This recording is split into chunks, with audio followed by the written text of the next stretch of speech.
Hello, welcome to Truth Sentinel, watching over the truth in the news. Today's date is the 17th of September 2014.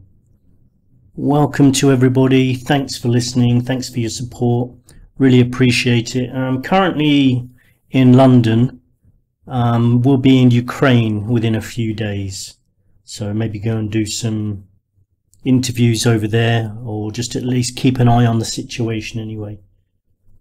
Today's news. Both sides in the Scottish referendum debate are making their final pitch at the moment to voters on the last day of campaigning.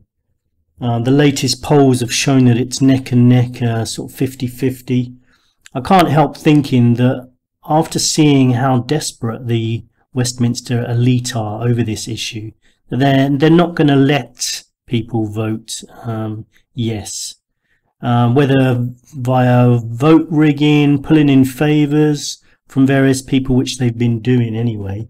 They've been asking bankers, nuclear power leaders, and all manner of different types of people in the military to stand up and say, no, you can't do this. So, but I think if they get any wind that there's any chance, they will do something. They're not going to let this happen, but I really hope it does happen. If it does happen, then great. I support Scotland in whatever decision they make, but I really hope they make the obvious decision, which is to get the hell away from the Westminster elite.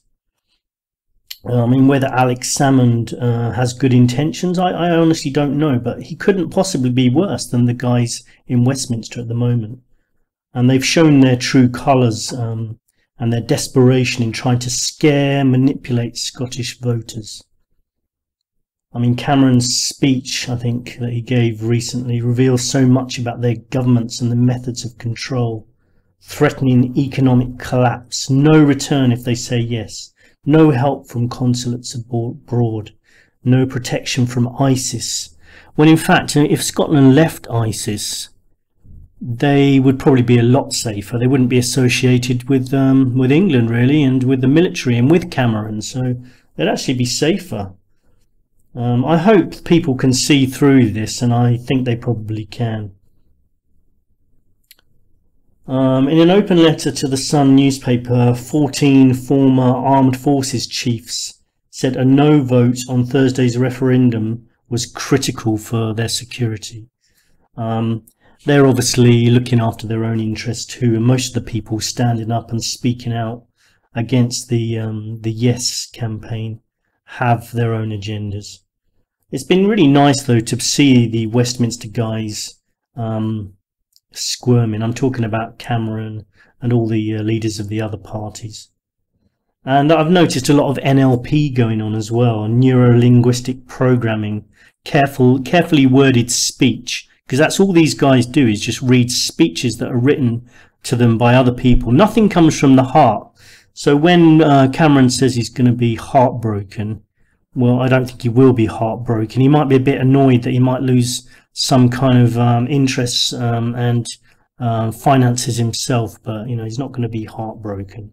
Not for the people of Scotland, that's for sure. He's just lying.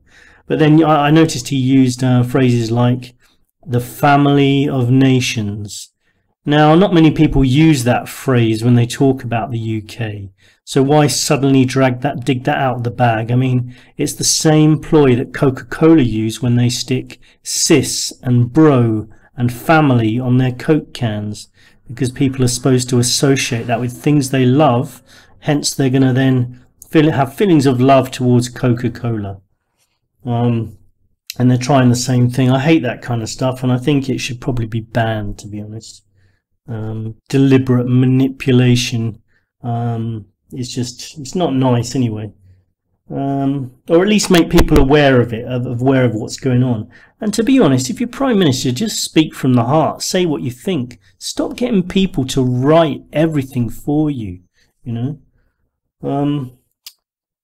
Okay, and Obama and Cameron have been focusing on the ISIS threat as well, looking for any form of action or law that would have previously raised eyebrows, but continuously referring to ISIS, saying we need to do this because of ISIS. Take away freedom of speech, take away privacy, all because of ISIS and the threat which Cameron said could go on for decades. We'll talk about that later with Anthony, formerly from the University of Bill Kent, but now moved to another university, which I mentioned last week and I'll mention again later. Also, Ebola has been big in the news this week. President Obama has called the West Africa Ebola outbreak a threat to global security. So here's another threat. Here's another thing to worry about. He announced a larger US role in fighting the virus, including sending 3,000 US troops to the region. Now, that's more than the amount of people who've died so far, as far as I'm aware. It's very peculiar. I don't trust the reason why he's doing this. My alarms always go off whenever they do something because they say they care. Then there's something going on because they don't care. So why is he sending 3,000 US troops to the region? Could they be collecting samples to bring back to cull the population, the rest of us basically? Anyone who thinks that that's ridiculous and a conspiracy theory, just listen to some people talking. Listen to Prince Philip, Bill Gates, Ted Turner, a lot of people. Population has been deemed as getting out of control, and they would actually feel they'll be doing some good by culling some people say 15-20%. I think that was Bill Gates who mentioned 15%. Others, like if you look at the Georgia Guidestones, I think they're talking more like 90%. So, the Ebola virus could be a concern, but I'm very suspicious about what those troops are going to be doing over there. A trial of the experimental vaccine against the Ebola virus is to begin in Oxford today, I believe.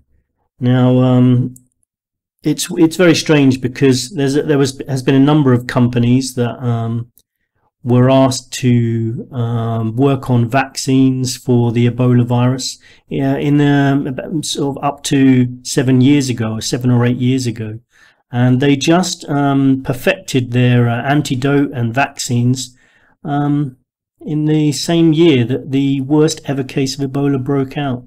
Sure, it's just coincidence, of course.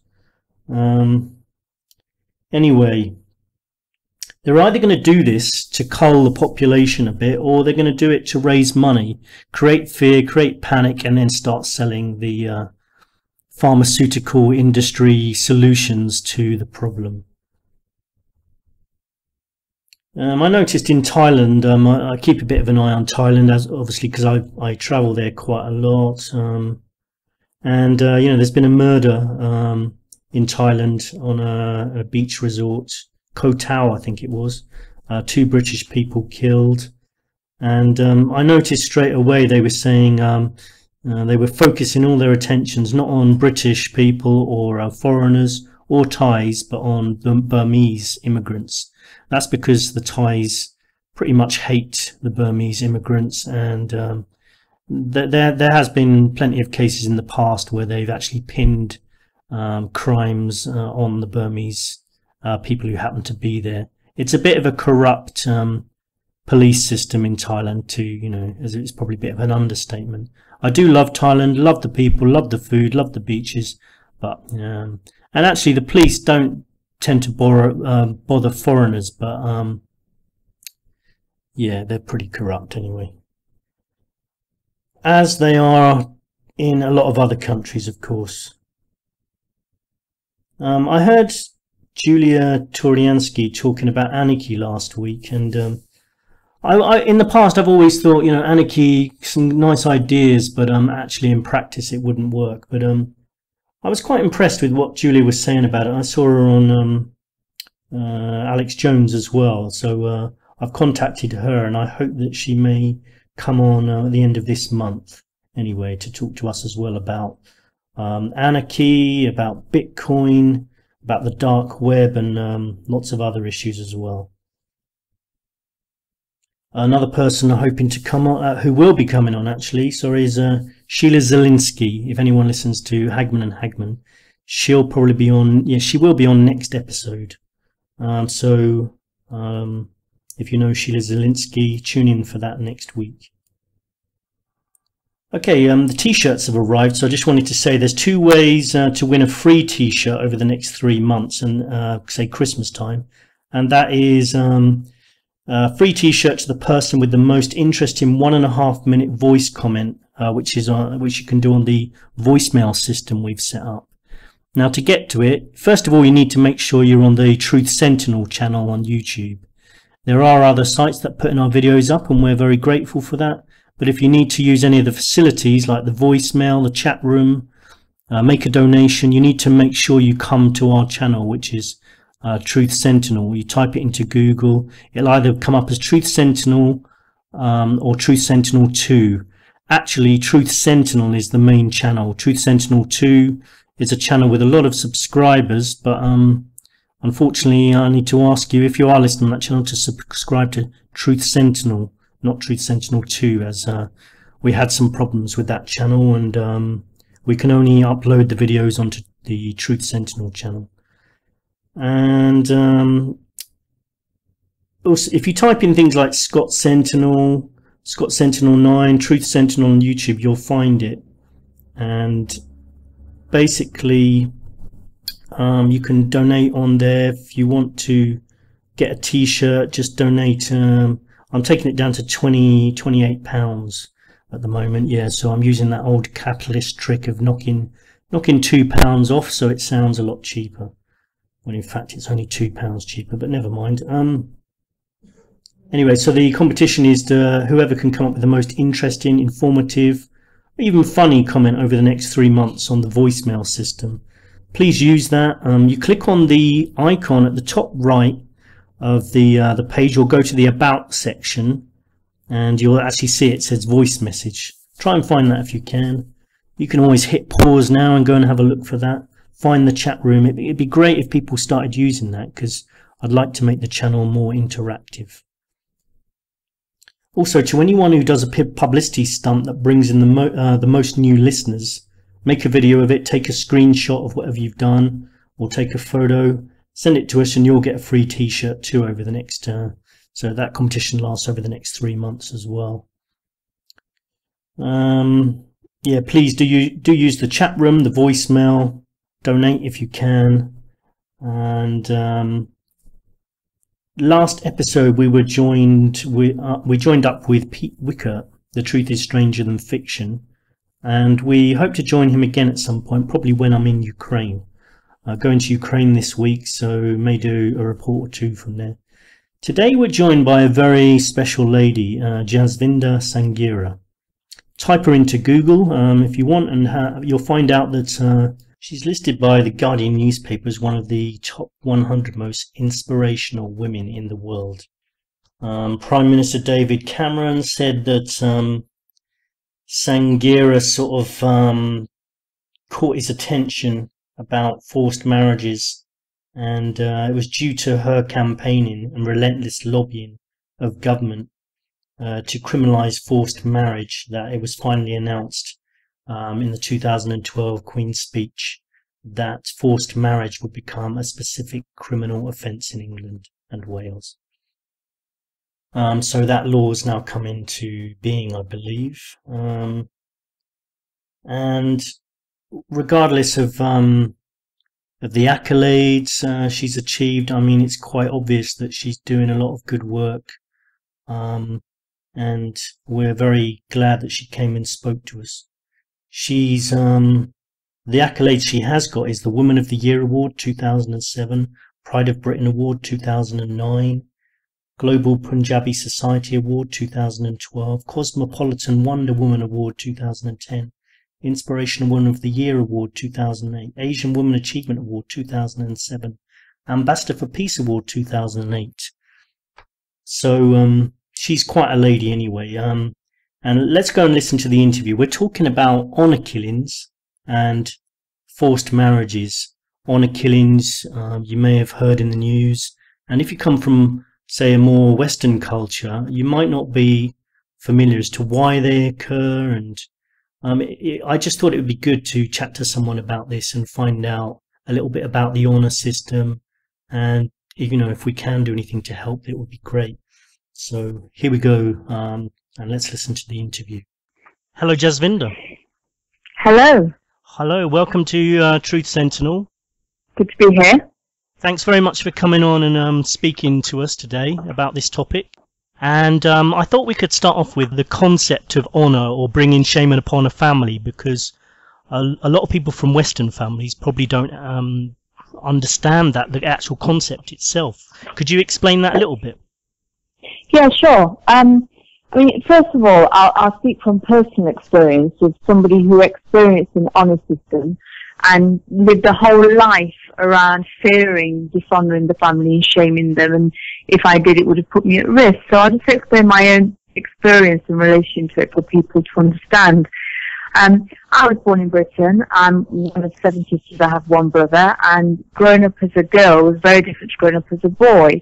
I very quickly understood from a very young age, from the age of 5 years old, how girls had the position of more or less being subservient, in all honesty, to my brother, to the men in the family.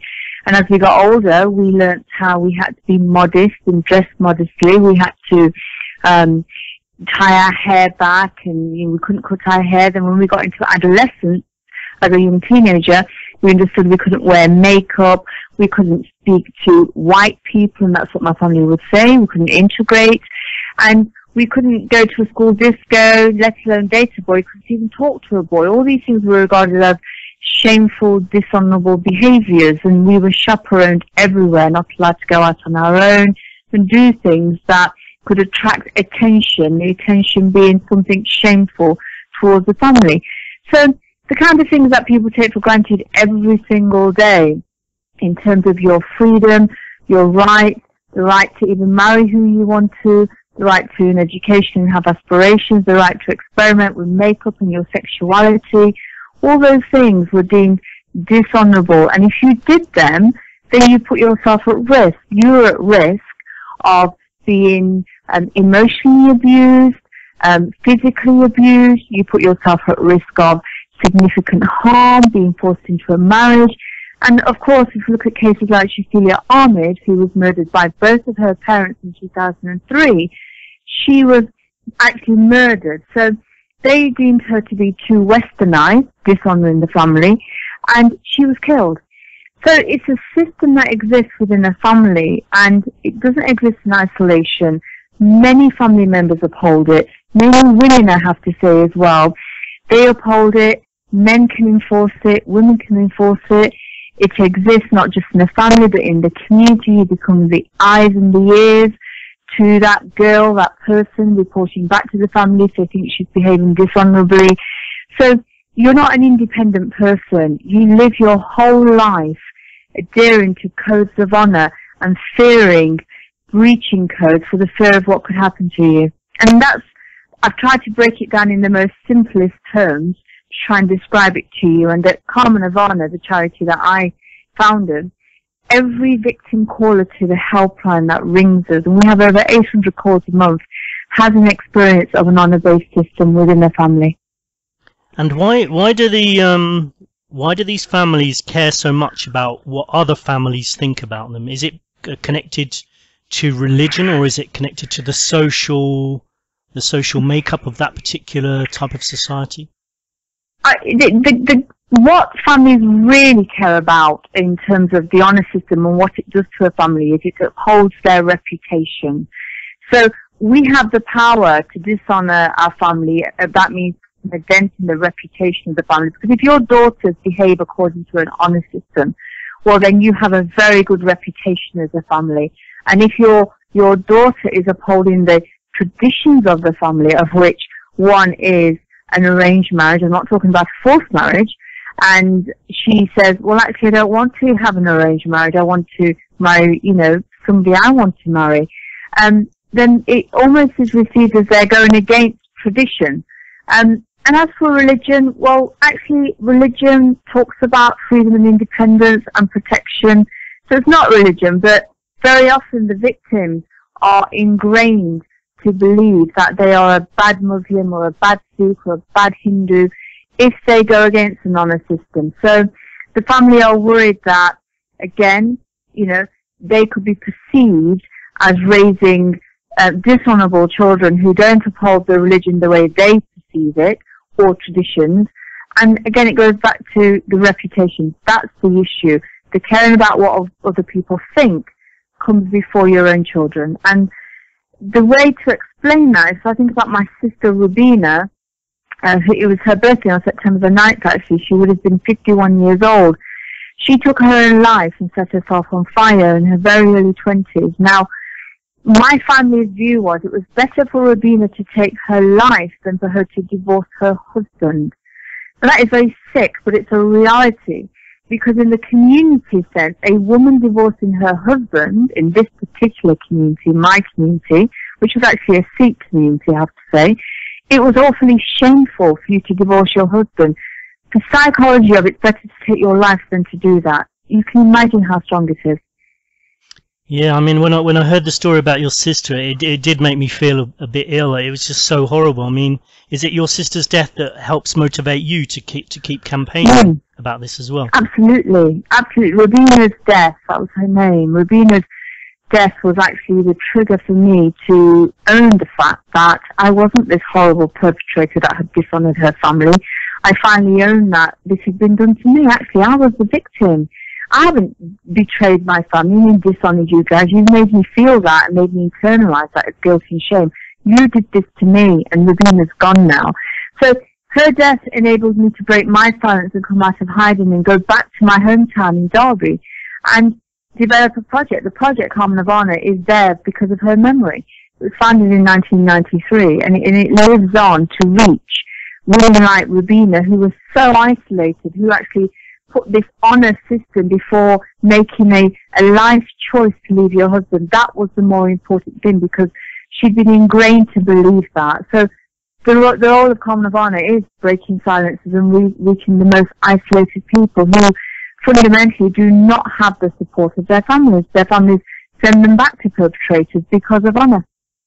And did you ever contemplate suicide yourself in your own situation?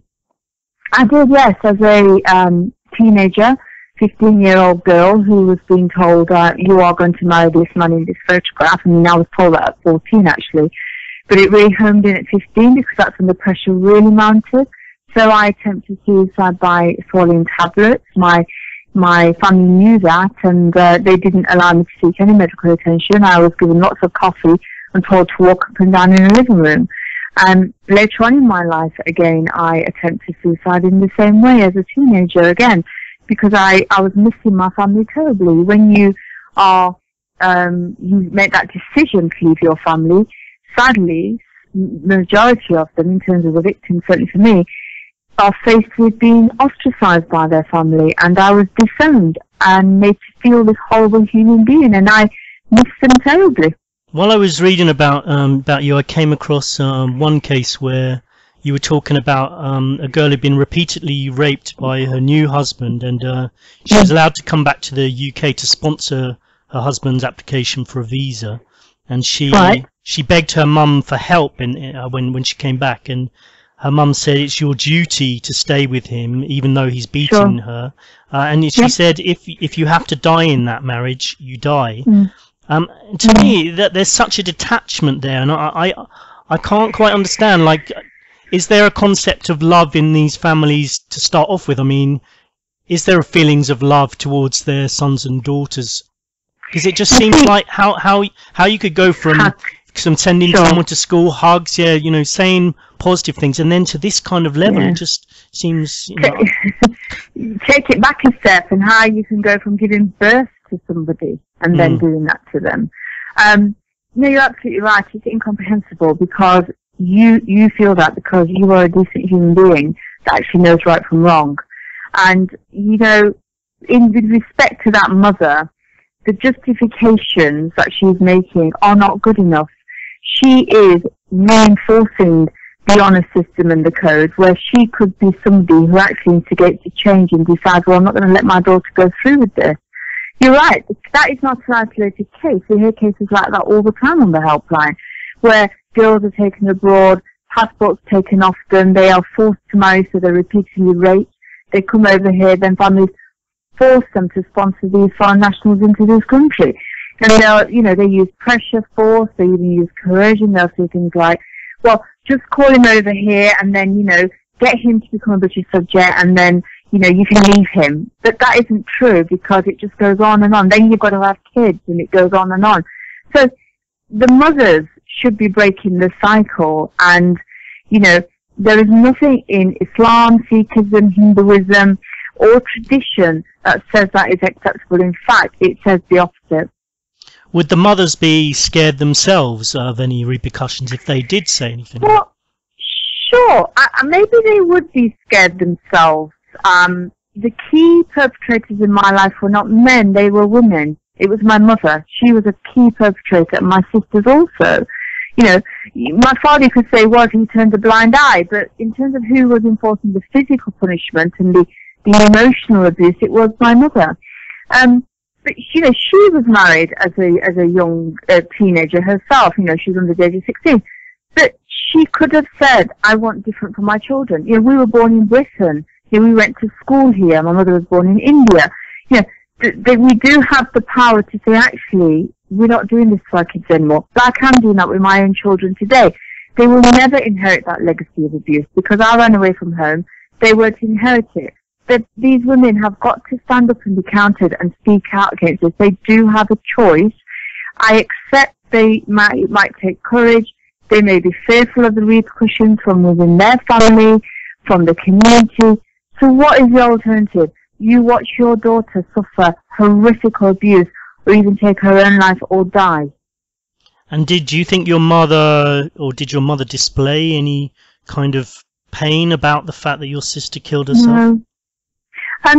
Actually, when Rabina died, my mother's health deteriorated within 18 months, and within around 3.5 years, she died. And on her deathbed, I actually had to negotiate being allowed to go to the hospital because my mother, even on her deathbed, didn't want me to be in the same room where the family were coming because I was the horrible secret. But I refused to leave her bed when she was dying. So here you have, she's in a hospice, she's got cancer, the doctor said she will die in the next few hours, and my mother's telling me to leave before people get there, which I refused to do. But her dying words, I don't know if anybody has ever heard anybody die, but they have like a rattle, they call it the death rattle. Before she died, her last words were, in Punjabi, Rabina, I'm coming to you. So she never spoke about my sister for all those years. Her health deteriorated, but they were her last words. So she always carried it with her, but was not able to show that. Because if my mother, like with me, I'm disowned, if my family had accepted me back into their fold and into that community, the community would have cast aspersions on them. How can you allow your runaway daughter to come back? What example is that setting to the rest of the community? And the other girls might get ideas.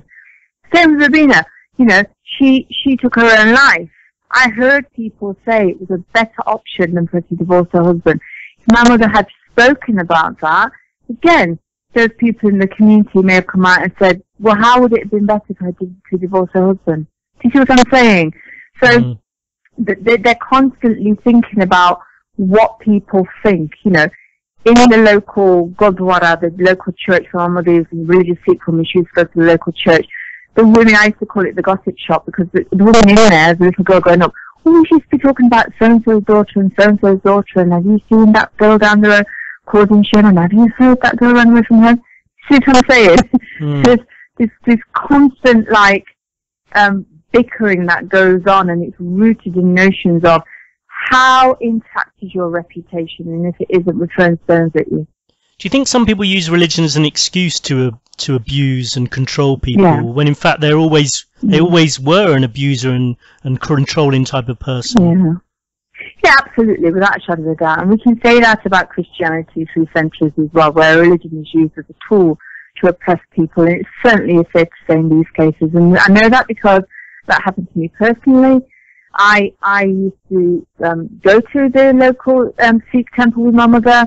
I didn't really understand what they were saying when they were reading from the Sikh Bible, but equally, faith leaders were not saying this is wrong. It's wrong to treat a daughter like this. So it was wrong to force your children into marriage. So there was no counter message other than the message my mother was telling me, which was, you have to marry who we say because it's written in the Sikh Bible.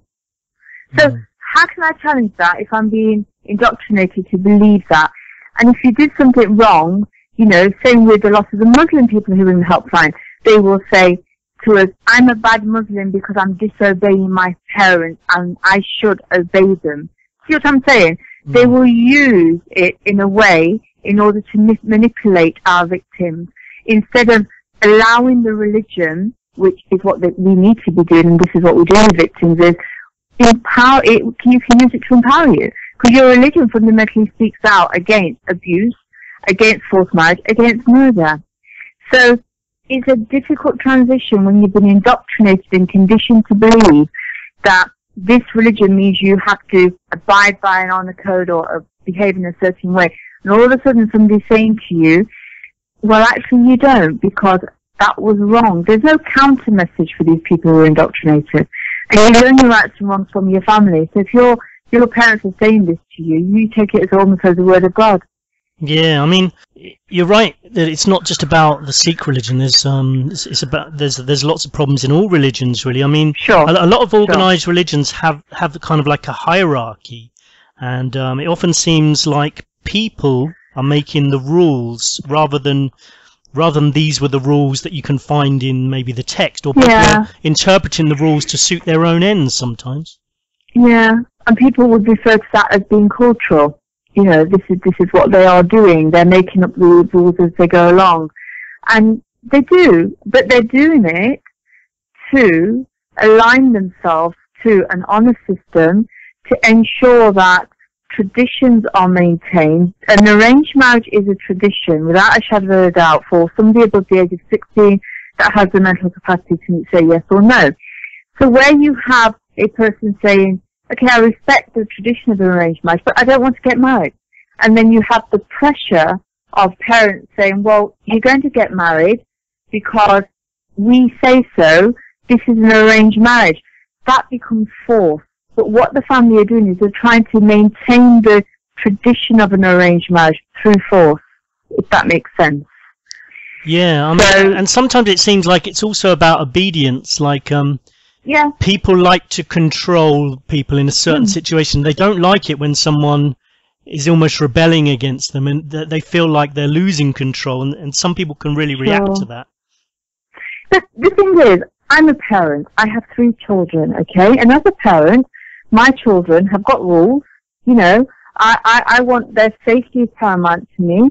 I don't want them to be mixing with vulnerable, complex behaviors and whatever. So I parent them, but my parenting does not allow me to put them at risk. It doesn't allow me for them not to embrace their independence and the rights that they have. This is not parenting, although these families that want their children to behave according to an honor system would call it, we're doing our best for our kids. That's what they would say. Us finding you somebody to marry and you having to marry that person is in your interest. We're doing it in your interest. So it would be dressed up like that, which is wrong, in all honesty. And I always use Shafila Ahmed's case because Shafila, she was born in Bradford, moved to Warrington as a young kid. Her ambition was to be a barrister, okay? As a parent, she was an A-star student. She had over 8 great GCSE grades. I would be proud of that kid if that kid was mine. They saw that as a cause of shame. She lit up a room when she walked in it. She expressed herself. She had mates. She was popular. All that was received as dishonorable behavior. They couldn't handle that. So I don't understand that. So how's the having the A-levels? How's that embarrassing? But because they were her GCSEs and she only managed to go to college for a few weeks because she's got ideas above her station. She's thinking independently. She's got aspirations. Their plans were to get her married off, which they drugged her in this country, put her on a plane when she was 16 and a half, and got her to Pakistan, where they said, right, now you're getting married to deal with you, and having those ideas above your station, wanting aspirations, being intelligent, wanting to be a barrister, going out with your mates, just integrating, and all those things that we expect any normal teenage kid to do. So to prevent that, she filled herself half a bottle of bleach. And then came back to the UK. You know, she's on a A&E in one of our hospitals for 8 weeks, and the professionals sent her back home, and then subsequently she's murdered. The point I'm making is that any parent would be proud of to have a child like that. They saw that as a challenge because they believed that person was not adhering and upholding the honourable reputation of the family, so they wanted to deal with her. They tried it by marriage, she swallowed the bleach. That wasn't working. She still persisted in, I want to learn, I want to be a barrister. So in the end, they took her life. Oh, it's terrible. I mean, it reminds me a bit of that Malala situation. The girl who was sort of campaigning against, you know, to try and get girls to take part in education, and then ended up getting shot. Do you think there's some correlation there? Yeah, it goes back to, you know, the empowerment of women, and, you know, we are regarded as being subservient in some way within these communities. You know, the gender roles are not equal between men and women. You don't have a right to be educated. Your life is mapped out before you. You will be getting married off. My mother used to say to me, the only reason why I send you to school is because it's a law. If I had a choice, you wouldn't be, because she was preparing daughter-in-laws for the future. So yeah, it goes back to that question. You know, we're not all equal. In fact, women are, you know, fundamentally given a very subservient position, and also we have the power to dishonor our families through our behavior. So our families control our sexuality as women. That doesn't happen with men, that happens with women. Yeah, I mean, as a result of some of this, have you at all felt yourself becoming a little bit anti-men or anti-religion either? No. Well, I when I left home, you know, I became an atheist because this religion did this to me, and I was blaming the religion. Because if your family are saying it's religion, you have to do this, be a good Sikh, this is the religion, which I was being told, you know, I'm going to resent something that has oppressed me, and that's how I felt. So I was an atheist for a while, and then I didn't read a book until I was 27 years old in my life. I left school with no qualifications, and then I went on to university and I studied women in Sikhism, and I realized from the reading that Sikhism was built on a foundation of equality and compassion. It was actually developed to abolish the caste system, because the caste system, the gurus who preached about Sikhism talked about how it made people unequal. You know, we can't have those divisions. We have to have equality. So all these messages I was getting from my own research actually were the opposite to what I had been taught at home, obviously, because if my mother thought for 1 minute I thought that about my religion, well, I'd be using it to empower myself, would I not? So I'd been too far gone by then, and I'm actually now a baptized Christian.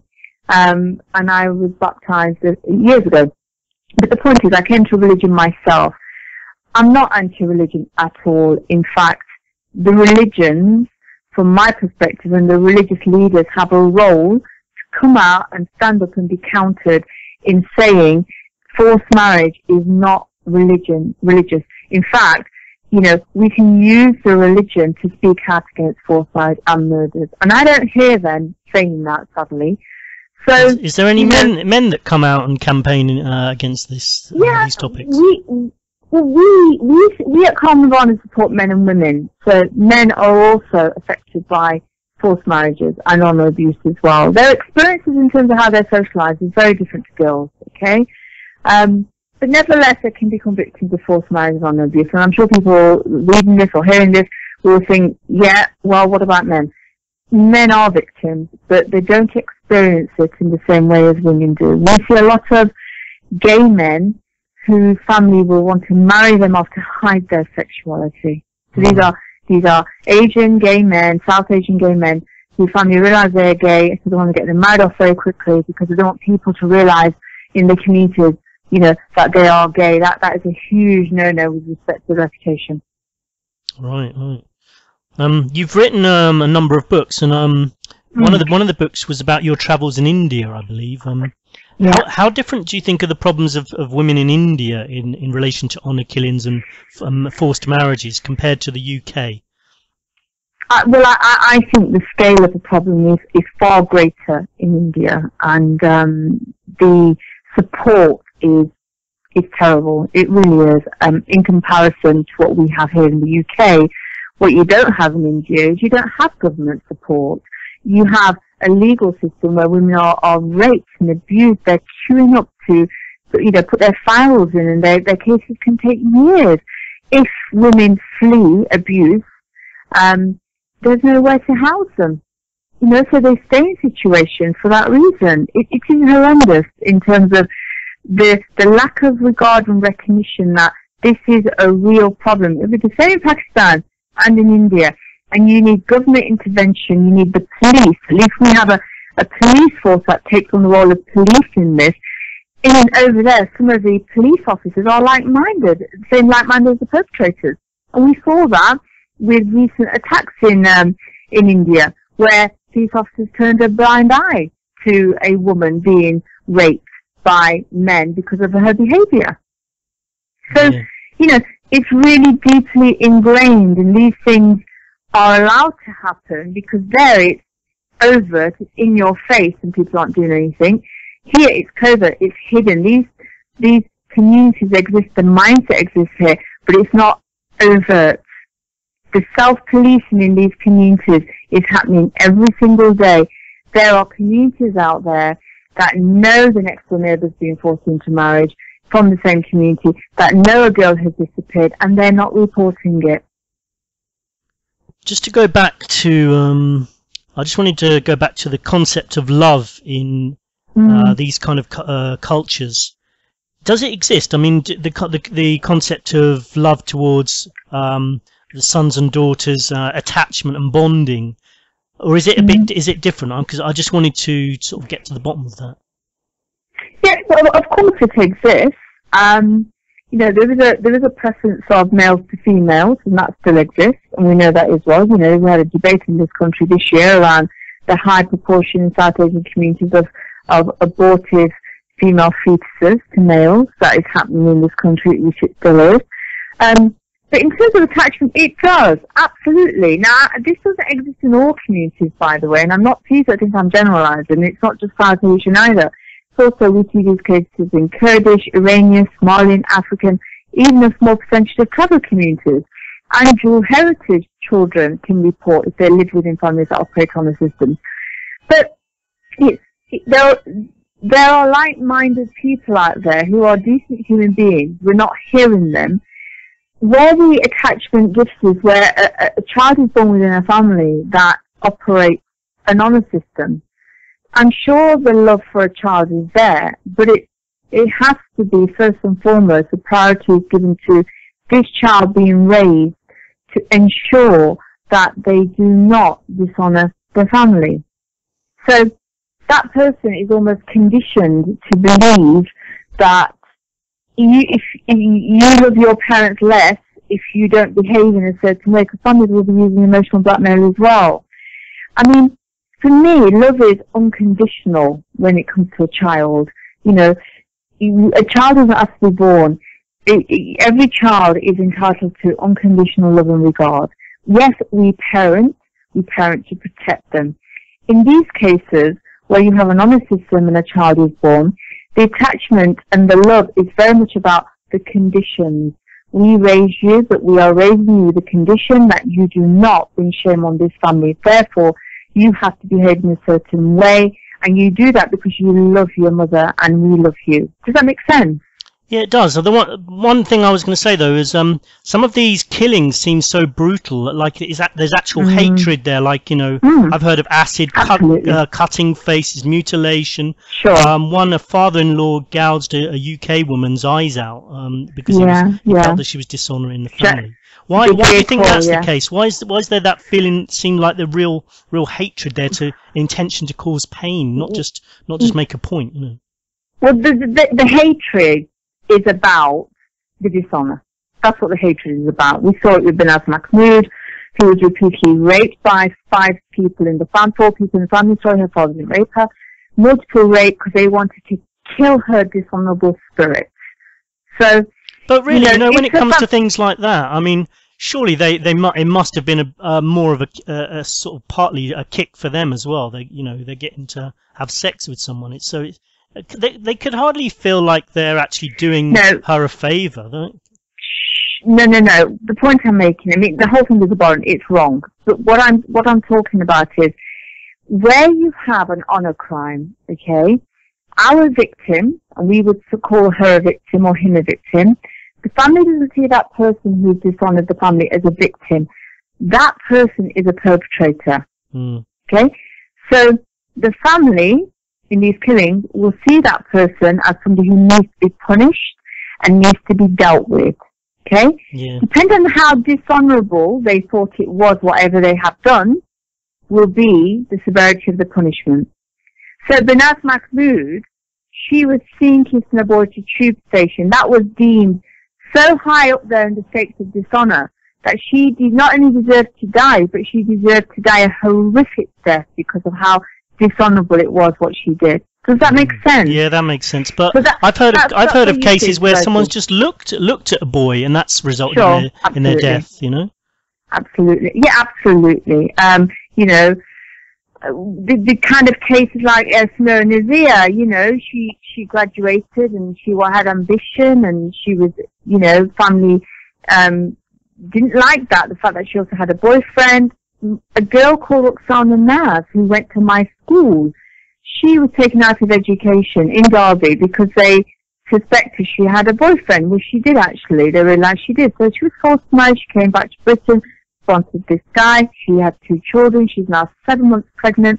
Her mother suspects the child she's carrying is not her husband, so calls a family meeting to discuss, right, this kid might not be yours, so you've got 2 choices, Oksana. You either abort that child at 7 months or we're going to kill you. That was a choice they gave her. And in their mindset, it was a choice to be had, and she refused. The mother, sat on her legs, and the brother strangled her to death. And that was their perception. They perceived the child she was carrying was not her husband. There was no actual evidence that it wasn't her husband. So you can even be significantly harmed or murdered, even if the family don't have any evidence that you've caused dishonour. If they even think it would be enough to put you at risk. Does that make sense? Yeah. Why wouldn't she have been able to escape in that situation? Well, would she have been able to, or would she have just been under too much surveillance? Well, again, let's go back to it. If your family operates an honour system, they're watching you. Not just your family, the eyes and the ears of the community, the taxi drivers, the woman down the road at the corner shop. Everybody is reporting back to that family. Surveillance is something that is very up there in terms of ensuring that that child in that family does not cause shame. So our victim is very isolated because they have multiple people watching them. So they have multiple perpetrators. With regards to Oksana, I don't know. Our job is to reduce the isolation of victims. Had she known about a helpline like Harm Nirvana, we would have reached out to her. Well, would there been part of her that would have thought that maybe her family were bluffing, that they wouldn't do that to her? Oksana was called to a family meeting. Her mum and her brother was there, so she was just going there as a matter of course. And you wouldn't not do that. But whether she thought she was going to be killed or not is another thing. But that happened. That was a real case. It was tried in Nottingham Crown Court, and in the end, her mother pleaded guilty, and her mother had no remorse whatsoever. No. Have you yourself come under criticism for fighting for these issues? Yeah, absolutely. Criticism from when I go out and I speak at events, sometimes people from within those communities, South Asian communities, stand up and tell me I have no honour, I've got no shame.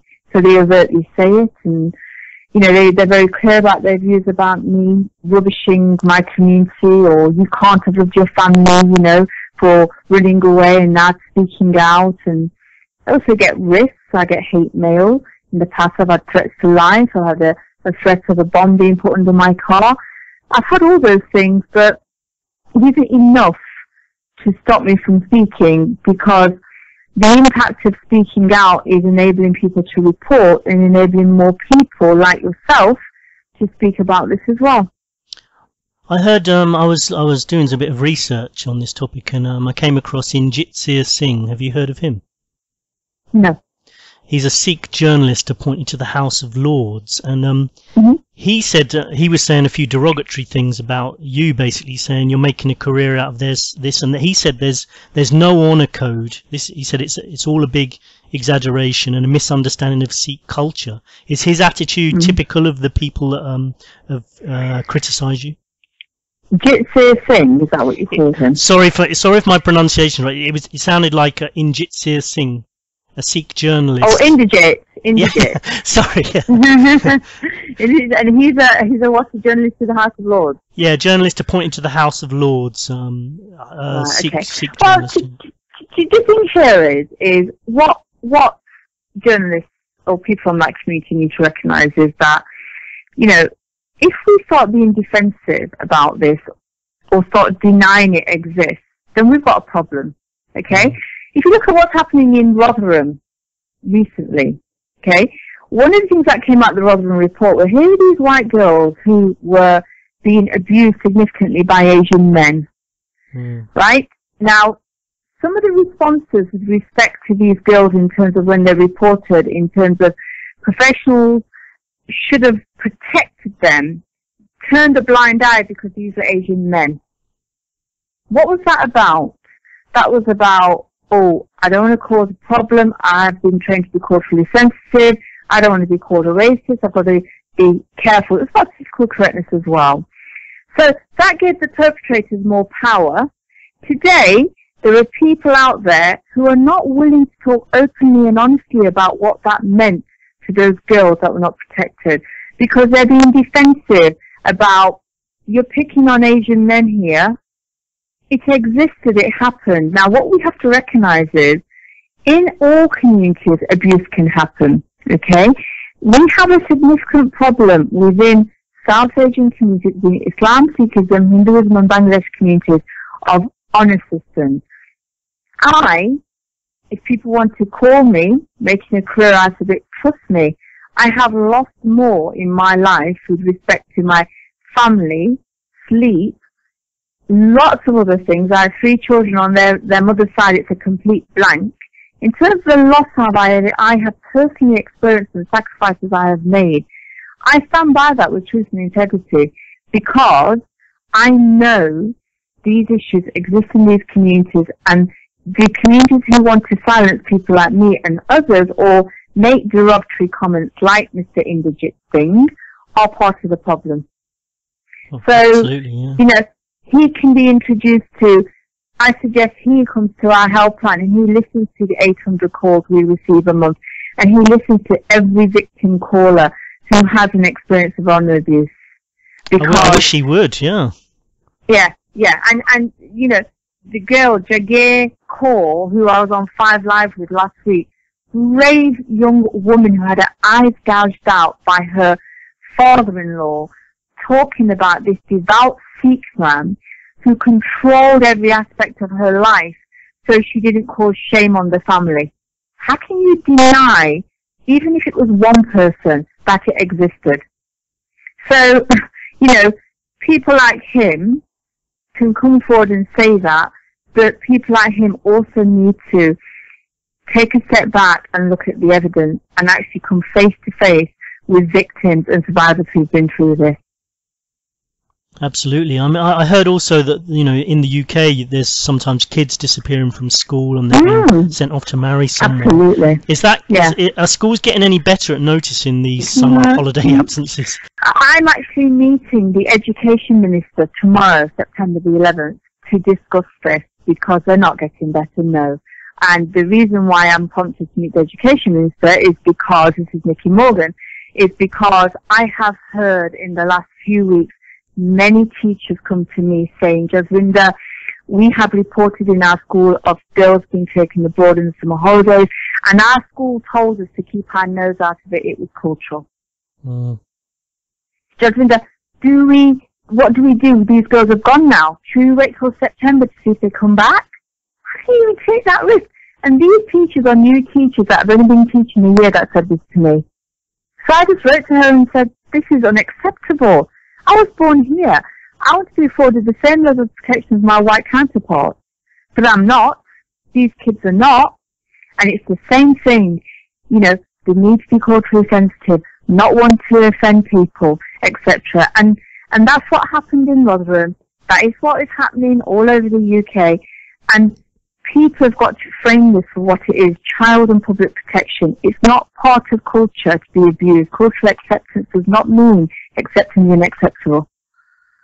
I think also, I mean, it does seem like in the UK and probably in a lot of other countries as well, that people in positions of power who have the power to change these things, they're not, to be honest, they're not always the nicest kind of people anyway. So they're less likely to actually do anything about it. Well, the thing is, the one thing I'm not worried about is being popular, okay? I'm not worried about anybody's vote for me or whatever. I'm going to stand up and say what I think and speak out. I'm speaking people's truths here. I'm speaking the truths of people who are silent. You know, where you have positions of power, like those people you're talking about, they have a duty to make sure these voices are heard. You know, the greater the power, the more dangerous the abuse can be, because it is dangerous not to speak out when you are in a position of power. You know, because they are actually, by not saying anything, part of the problem and allowing it to happen. They are colluding with it. So, you know, people in positions of power, and even Mr. Inderjit Singh in the House of Lords or whoever writes his laws, whatever, right, you know, he has the power to change things, and it's an abuse of power not to speak out. Do you think that there might also be a problem with communities in the UK are a bit detached from each other, like different cultures, like, you know, the Sikh community, the Muslim community, Asian communities, different nationalities, that there's sometimes not enough an openness and mixing between different cultures? Like you mentioned that sometimes you were told maybe not to mix with white people, and that isn't that also part of the problem? Like, cultures aren't mixing enough, so people aren't sharing views, and there's not enough openness. You know? Well, yeah. The thing is, you're talking about integration as well, and with respect to honour systems and the girls that we deal with, part of the threat is integration. They're not allowed to integrate because that is deemed as dishonourable, so they're kept away from integrating. You know, and I think that is part of the problem in terms of, you know, in schools as well, and the segregation that goes on. I think Trevor Phillips talks about sleepwalking into segregation, and communities, you know, living in particular areas with communities, not from other communities, and not integrating in, and this fear generates as well. And then, you know, prejudice happens as well, and people start thinking the worst of the communities. But with respect to this particular community where we see honour systems and forced marriages, there is a deliberate attempt to ensure integration doesn't happen. And that is a problem. If say, like, someone from a different school started speaking to say a Sikh family and started asking questions, could that person then turn around saying, you know, try and get that person into trouble and saying they're being racist? You know, that it might happen in this day and age. Well, I think, you know, talking to a family, you know, and integrating are two different things actually, because stepping into their community and their world, and you have to look at places like, you know, Bradford, whereby you've got kids in a school all from one community that will probably never meet somebody from another community ever. Yeah, that's not right, really, is it? No, well, you're talking about, you know, 99.9% of the kids are South Asian, and then they're going back into a South Asian community living in Britain. They're never going to meet somebody from another community in their life. Yeah. You know, and vice versa as well, where, you know, you've got a few non-Asian kids, but the majority are from that community. But that isn't really integration, is it? No, it's not at all. And that will affect the makeup of Britain, the beliefs, the value systems, and all the other things as well. It almost feels like a them and us scenario, to be quite honest with you. And it shouldn't be, because that is really going to create tensions and, break society down, and people are not going to recognize the value of communities and the value of integration as well. And it also will create fears. Yeah, I mean, there was a new law that was passed recently in the UK.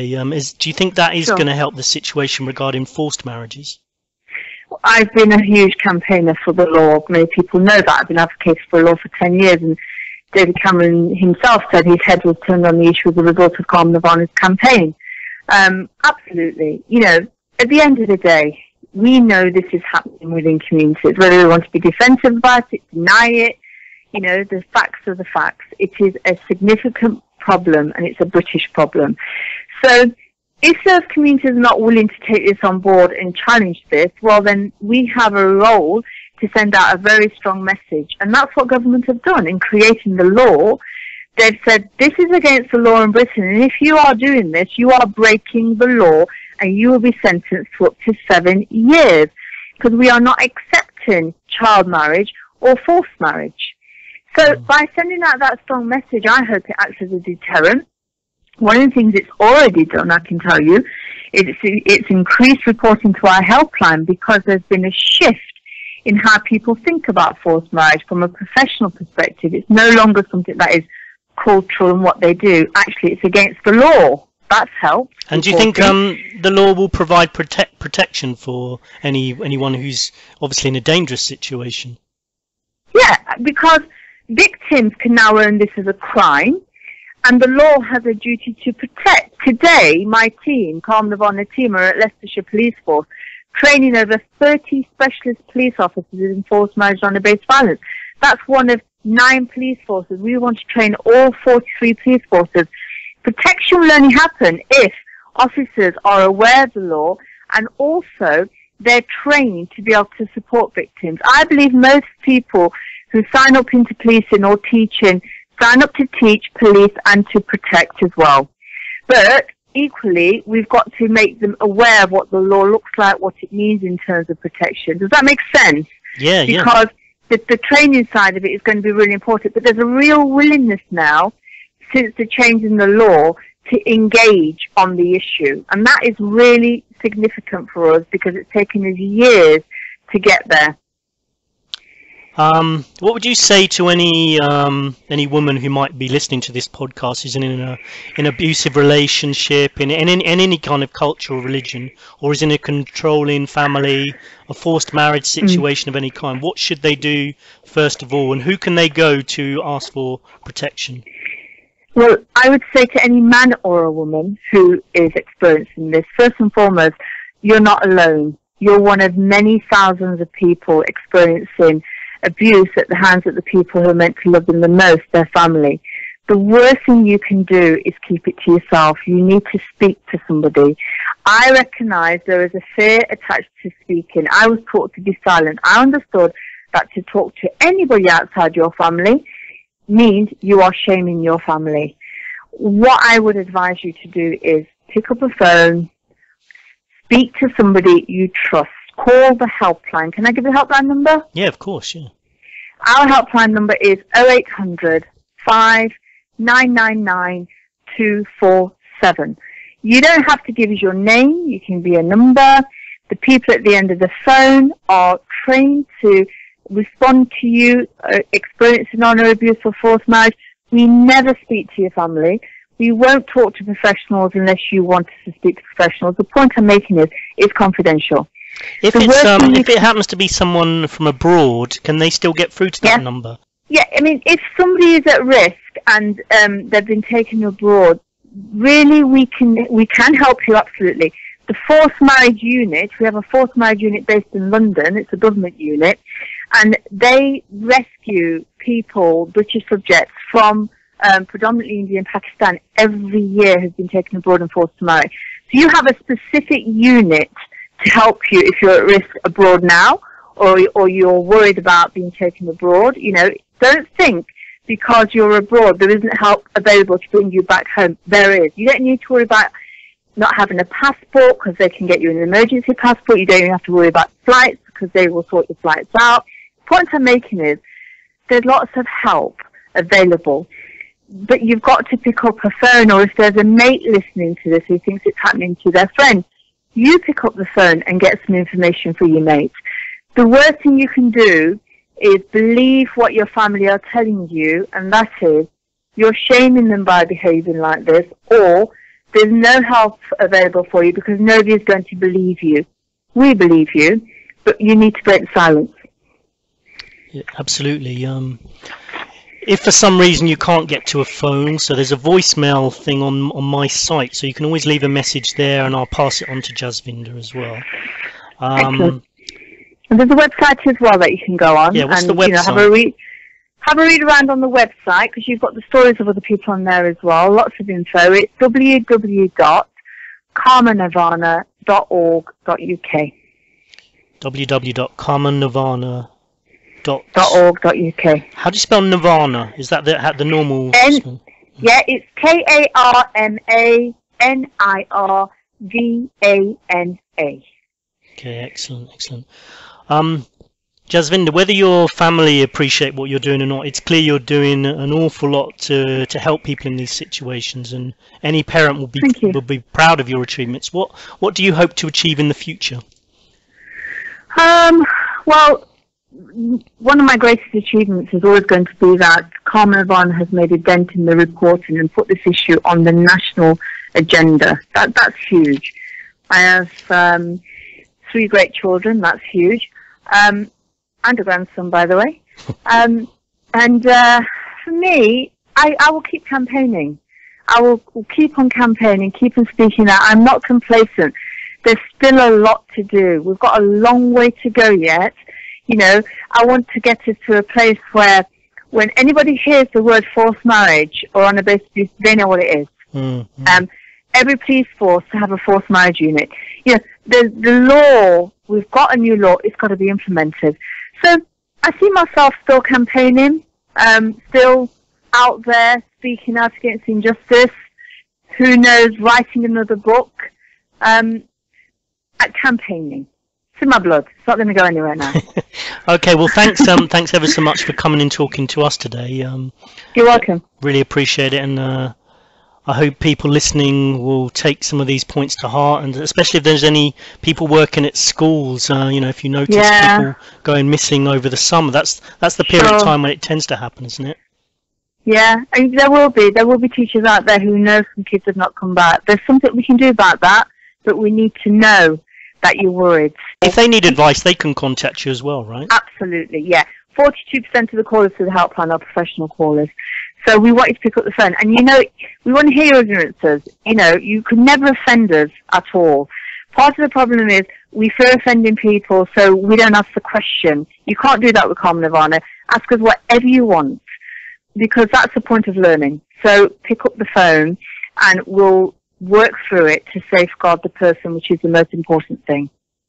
Can I just say thank you, Truth Sentinel, for doing this, because it's people like you that help us reach other people. It's really important that you took the time to tweet me to say, Jazz, would you do this? Because getting the word out is everybody's responsibility, not just our charity, other charities. It's people like yourselves who may not be affected by these issues, but are bothered enough to speak out against it. So people out there, please listen to this, tweet, social network, and get other platforms for us to speak on as well. Thanks, Jasvinder. No, it's my pleasure. Thank you very, very much for coming. Hope to speak to you again at some point in the future, and tell us maybe, hopefully, the progress that's been made at some point in the future. Absolutely. Thank you. Okay, take it easy. Bye. All right, thanks. So quite a serious topic there, and one that I'm glad we can try and get involved with. I think if we're unhappy with the way this planet is being run, then it's quite satisfying if we can actually try and do something about the things we're not happy with. We may not agree on all the things that are wrong, and may not agree with each other on everything, but we can all agree that surely that this world could be a whole lot better than it is. And I think people have actually forgotten how good it could be and just become to accept the way things are. I think there will be a revolution of some type. Maybe a revolution in the way people think, and for large groups of the population to all stand up and say enough, but something has to happen, because There's a lot of people who don't realise how bad it is. If you start investigating how corrupt our governments are, and how many of our freedoms have been taken away, and how people think they're free, but actually all the land around you is owned by other people, and there's no real reason why that has to happen. Of course, there can be some loose structure to our society, but it's got ridiculous, and I think we've all grown up into this world thinking it's normal, but if you sit down and think about it, it could be 100% better. And if you think that everything's okay, then you're really not looking hard enough at what's going on. That's all I can say. Okay, so we have debate shows from time to time, or at least parts of our shows will be debates on various topics. It might be stuff that we've spoken about. For example, we've spoken about positive thinking before. I mentioned that with, we talked about that with Rosemary Ellen Gooley. And today we're going to have part one of a debate about positive thinking and the positive thinking movement, and whether positive thinking actually does help create a better future for yourself and for people around you. We're going to be talking about manifestation and, positive thinking, and basically, at the end of it, if you have the chance, go to the chat room, make your comments known there, make comments under the video. There's a vote, there's a link to a vote on whether you think positive thinking does help. You can vote yes or no on that. So we're going to go over to Anthony, our academic researcher from the previously from the University of Bilkent, now conducting further research in the AGU State University in Kayseri, east of Cappadocia, in the shadow of the Erciyes volcano. Yeah, I do have to write that down because I can't say it off by heart at the moment. We're going to talk about ISIS and then have a debate about positive thinking. So, hello Anthony. Hi, how are you? Very good, thanks. Welcome back to Truth Sentinel. It's been such a long time since we spoke to you last. It has. I've been, off adventuring. Where have you been? I've been to a lot of places. I spent a long time in Bulgaria, Bosnia and Herzegovina, and I've relocated within Turkey. Okay, good. So you must have, presumably this was all research for Truth Sentinel, yeah? Every moment of it. Good. That's what we like to hear. And what kind of things have been on your radar in the last sort of couple of weeks? Last couple of weeks, it has seemed to me that the world has finally gone nuts. I mean, it's been a long time coming. We've been teetering on the brink of it for some time, but I think now we really have, passed a threshold. Don't you think? There has been some crazy things going on. I mean, over in the UK as well. I've obviously been working hard myself, so I've heard some of it, but about ISIS and that kind of thing. What sort of things were you thinking of? Well, I mean, ISIS definitely. I don't even know where to begin with those guys, but I was interested to read their manifesto because, okay, this is not I suppose the main point we should be discussing about ISIS, but it was a very interesting detail. Part of their ideology, as outlined by the group, is a rejection of something called the Sykes-Picot Agreement. What's that? Yeah, not a widely known piece of paper, but it was an agreement signed during World War I by Britain and France, and with the cooperation of Russia, about how the Arab provinces of the Ottoman Empire would be divided up after World War I. In other words, the Ottomans had most of the Arabian Peninsula, but the Ottomans were going down. That became, the longer World War I went on, the more that became one of the war aims, to make sure there was no Ottoman Empire afterwards.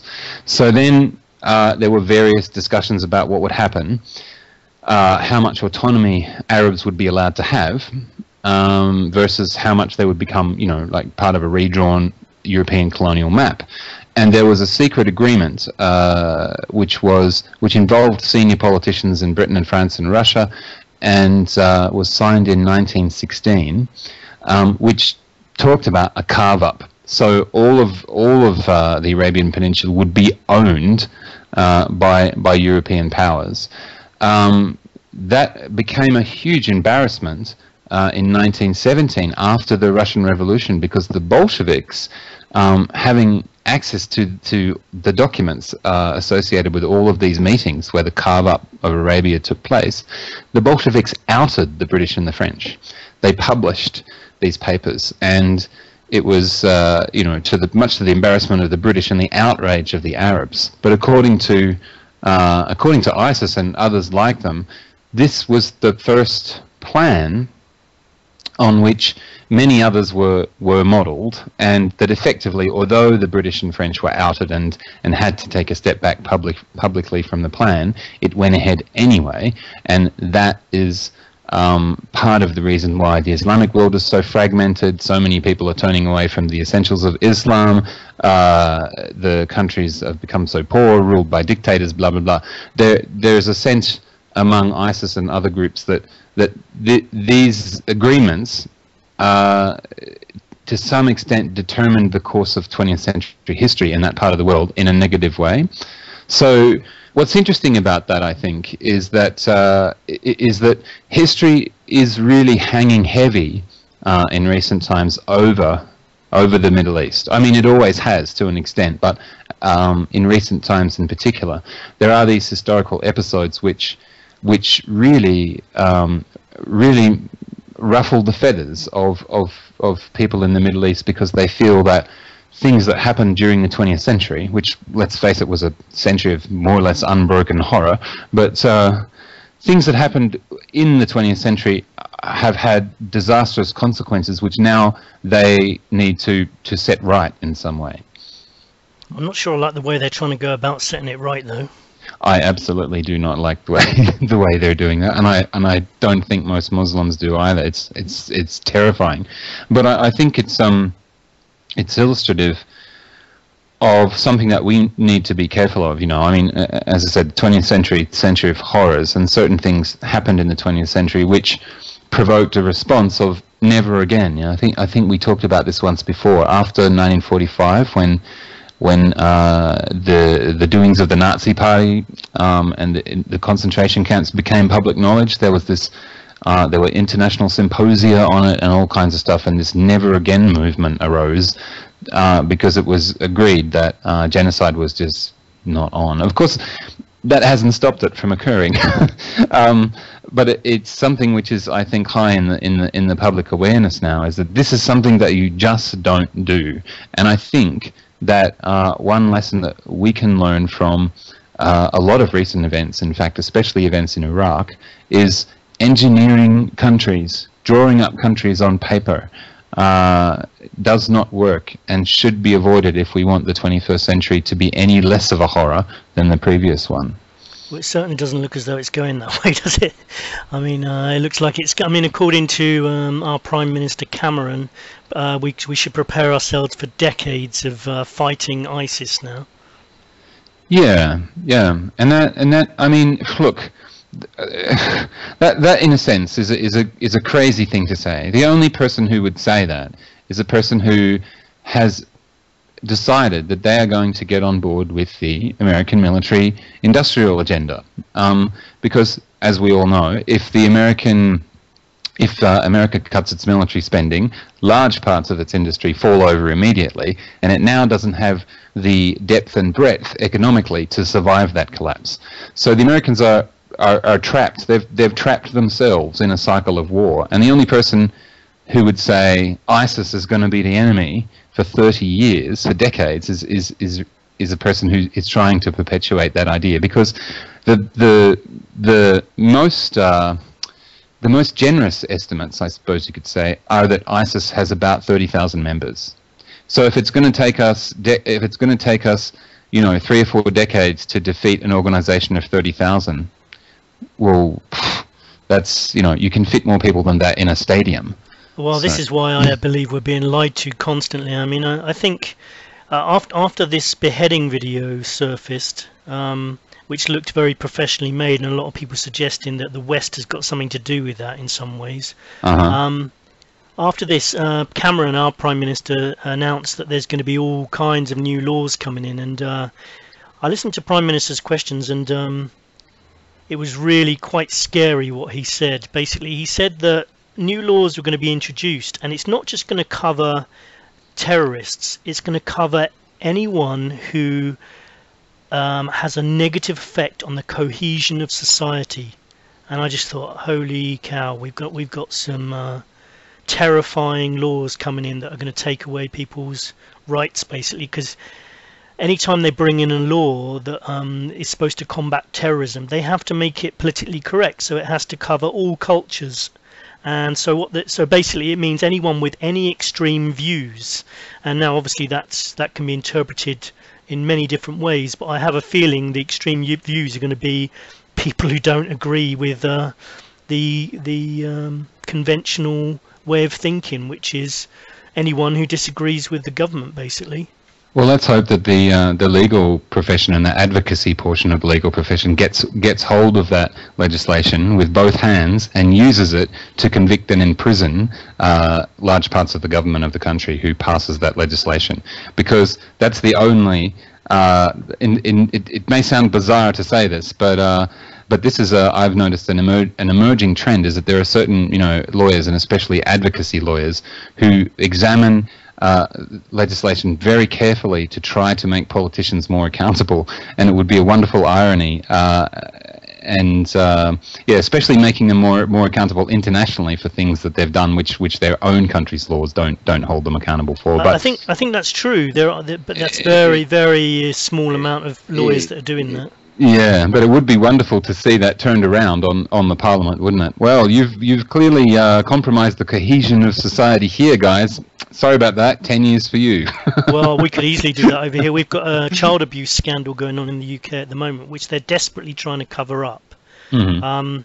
A lot of people in alternative media know what's going on, and it's basically gone very quiet. But I mean, it was hilarious the other day in the same Prime Minister's questions that I listened to. They were talking about getting the UK Parliament ministers to investigate another child abuse scandal that's going on outside of Parliament. Mm-hmm. It's hilarious because we need to investigate the ministers inside of Parliament, not get them to investigate child abuse outside of Parliament. I mean, apparently, according to people who've been doing research over the last sort of few decades, this kind of people who are involved in child abuse in the UK in Parliament go right to the top. Mm-hmm. Cabinet minister, it could bring down the entire government if they don't cover it up, but they're desperately trying to do it, and it involves people who are currently ministers in the government. Yeah, of course, it would have a catastrophic effect on the government, which of course is why it will never happen. Nor will my advocacy lawyers save the day, unfortunately. But it's nice to dream. Anything else that cropped up on your radar? Yeah, like I said, the world has gone mad. I mean, peace talks have started in, I believe it's in Wales. Yeah, the peace talks regarding the Ukraine conflict. You might be right. Yeah, and I mean, this is just nuts.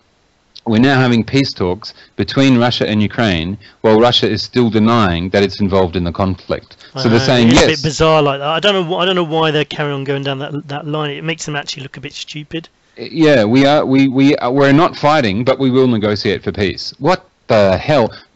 But this is as has been pointed out a lot, this is a logical consequence of Putin's classic strategy of invasion by increments. One commentator mentioned that he's treated the West like the frog in the pot. You throw a frog into a pot of boiling water, he jumps out, but you put him in cold water and heat it up slightly. By the time he realizes, he's cooked. And this is how Putin goes about invading a country, as we've seen with Georgia and Ukraine. And we could well see, in other cases as well, Transnistria and even possibly parts of the Baltics, frighteningly enough. But this is what he's done. He's got to the point now where he can have peace.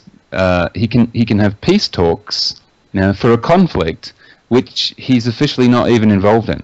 I wonder whether part of the reason he's doing that is to sort of say, well, you're lying to us, so we're going to lie to you. It's just kind of like because. Basically, Russia doesn't want Ukraine becoming part of NATO, and I think the West have been saying a lot of lies, and so he's sort of saying, okay, well, we're not in Ukraine, then we're not. It's kind of like he's being sarcastic, maybe. I think he would be well within his bounds to do that, because, yeah, I mean, why at this time would anyone from NATO or indeed Poroshenko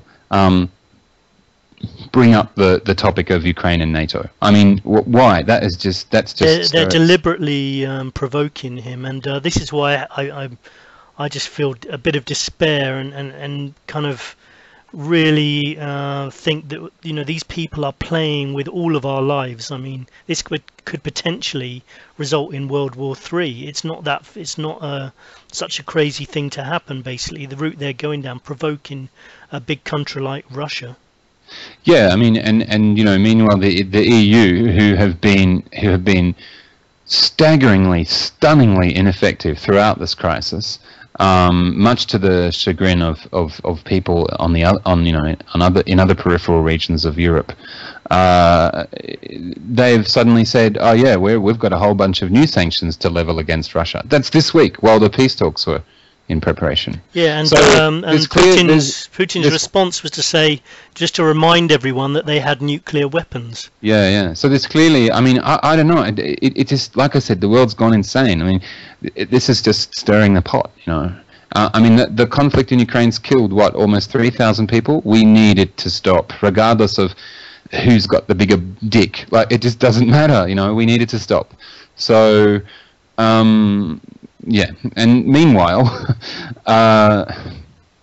in the South China Sea a few days ago, a Chinese military plane intercepted a US military plane. Intercepted rather badly, it seems, because they came within 10 meters of each other. It started out as a military interception, which is quite scary, and ended up as a near miss. They came within, remember, fighter planes, you know, supersonic, fighter planes, came within 10 meters of each other in the South China Sea. It's crazy, yeah. And it's come to light since then that this is the fourth similar incident of the year when Chinese military aircraft have intercepted US military aircraft. The US government is saying that they think these are rogue pilots. This was not an official directive, but I don't know whether that's what they really believe or whether that's what they're saying at this stage because they don't want to spark a crisis, because they've got so much other stuff to deal with right now. I think it sounds to me like Asia are kind of prodding America to remind them that they're now becoming a superpower themselves. Mm-hmm. I noticed that Putin went and met with the Mongolian Prime Minister or President the other day. It sounds to me like this is why I believe that they're all planning World War III, and they're all in on it, and it's going to go ahead because of the economic reasons you mentioned, that everyone wants to make a lot of money. Well, yeah, and meanwhile, I mean, you know, things are it's still increasingly crazy in Turkey as well. So Erdogan has now, he's now no longer the prime minister, he's now the president. And he has appointed a kind of Weasley-looking little man called Davutoglu as his new prime minister. Davutoglu was previously the foreign minister, and since his appointment, some very interesting things have emerged about this guy and why he should be such a close cohort of someone like Erdogan. This guy is what's known as a pan-Islamist. So in other words, he has, over the last 10 years, worked on getting Turkey's finger on the pulse of everything that happens in the Middle East, building trade links, political links, and so on. And it seemed to be a project of integration and closer ties and you know, economically sound and so on. But he has said a few things that have worried some people. I've got a quote from him here. "Not a leaf will stir in the Middle East without Ankara learning of it and responding. That's one of his quotes. But he's also conducted research and published papers on this idea of pan-Islamism, which is a little bit similar to ISIS's philosophy of let's have one big Islamic megastate. David Tolo doesn't necessarily advocate removing all borders and making it one big caliphate, but he's talking about an Islamic bloc. And this is causing great concern at the moment, and well, it should be, because we don't know what that bloc would look like. Maybe it will be fantastic. We don't know. Well, I also heard that the head of Al Qaeda is talking about forming their Islamic State in South Asia now. So it's we're gonna have them all over the place. And if they're violent, then it's just, instead of one particular enemy, it's just going to be spread out even more now. So this war on terror is just going to be a joke, because it's going to last forever, basically, because it's going to be impossible ever to say that the war's over, is it? There's just going to be too many people involved. And this is something which unfortunately relates to the history of Islam. Generally, when at periods in its history when things have been more or less going well, there's been either peace or Islam has been in the ascendancy. It's been a very open religion. There's a classic image of, for example, if you think about Judaism, one of the classic images is of rabbis sitting around debating the significance of the Torah. Yeah, and Judaism has this tradition of it's a living moral philosophy of let's take our scriptures and other things that we've learned along the way and debate how to live the best possible life, right? Islam has been the same for large parts of its history, but at times when it's been threatened, it tightens up, and that kind of openness and spirit of kind of experimentation and debate disappears, and you get a very dogmatic version of Islam appearing in its place. And unfortunately, that has happened increasingly in this kind of post-colonial era, and it happened originally in little pockets, and then you had the Iranian Revolution and other things like this, and now there are parts of the Islamic world, large parts of the Islamic world, where it's not considered to be a dialogue, between God and His people, and all trying to work it out together. It's become a dogma in many places, and that's why you get these people saying, let's reestablish the caliphate, because the caliphate that relates to the first four leaders of Mecca and Medina, the original Islamic state, in inverted commas, were two cities, Mecca and Medina, and Muhammad ruled those two cities. He was their political leader and kind of regent, and then after he died, there were four successive people who ruled after him, called the caliphs, and those are considered, at least by Sunnis, to have been extremely wise rulers that oversaw like a cultural flourishing and people becoming more pious and society becoming a lot fairer, and so on and so on and so on. And when they talk about like establishing the Islamic State and the Caliphate and all that sort of stuff, they're saying let's go back to that period. So they're denying the 1,000 years or so of development of Islam in particular, and the world in general, that have come since then, which is an ultra-conservative dogmatic viewpoint. Indeed. It just it doesn't look good. That's all I know at the moment. Talking of debates, we've got to have our debate, which we're going to have on positive thinking soon. But before we do, I do remember you were going to say something about India and a dog. Can you explain a bit more about that story? Final proof of the world going mad. A couple of days ago, I believe it was yesterday or the day before. Let me find this. Yes, it was yesterday, in fact. So an Indian girl, 18 years old, has married a stray dog. She lives in a village in the eastern part of India, in a state called Jharkhand. Sorry, and there was an elaborate village wedding, and this girl married this dog who's been specially decked out for the occasion. with lots of Hindu You'd hope markings so, and wouldn't you? stuff.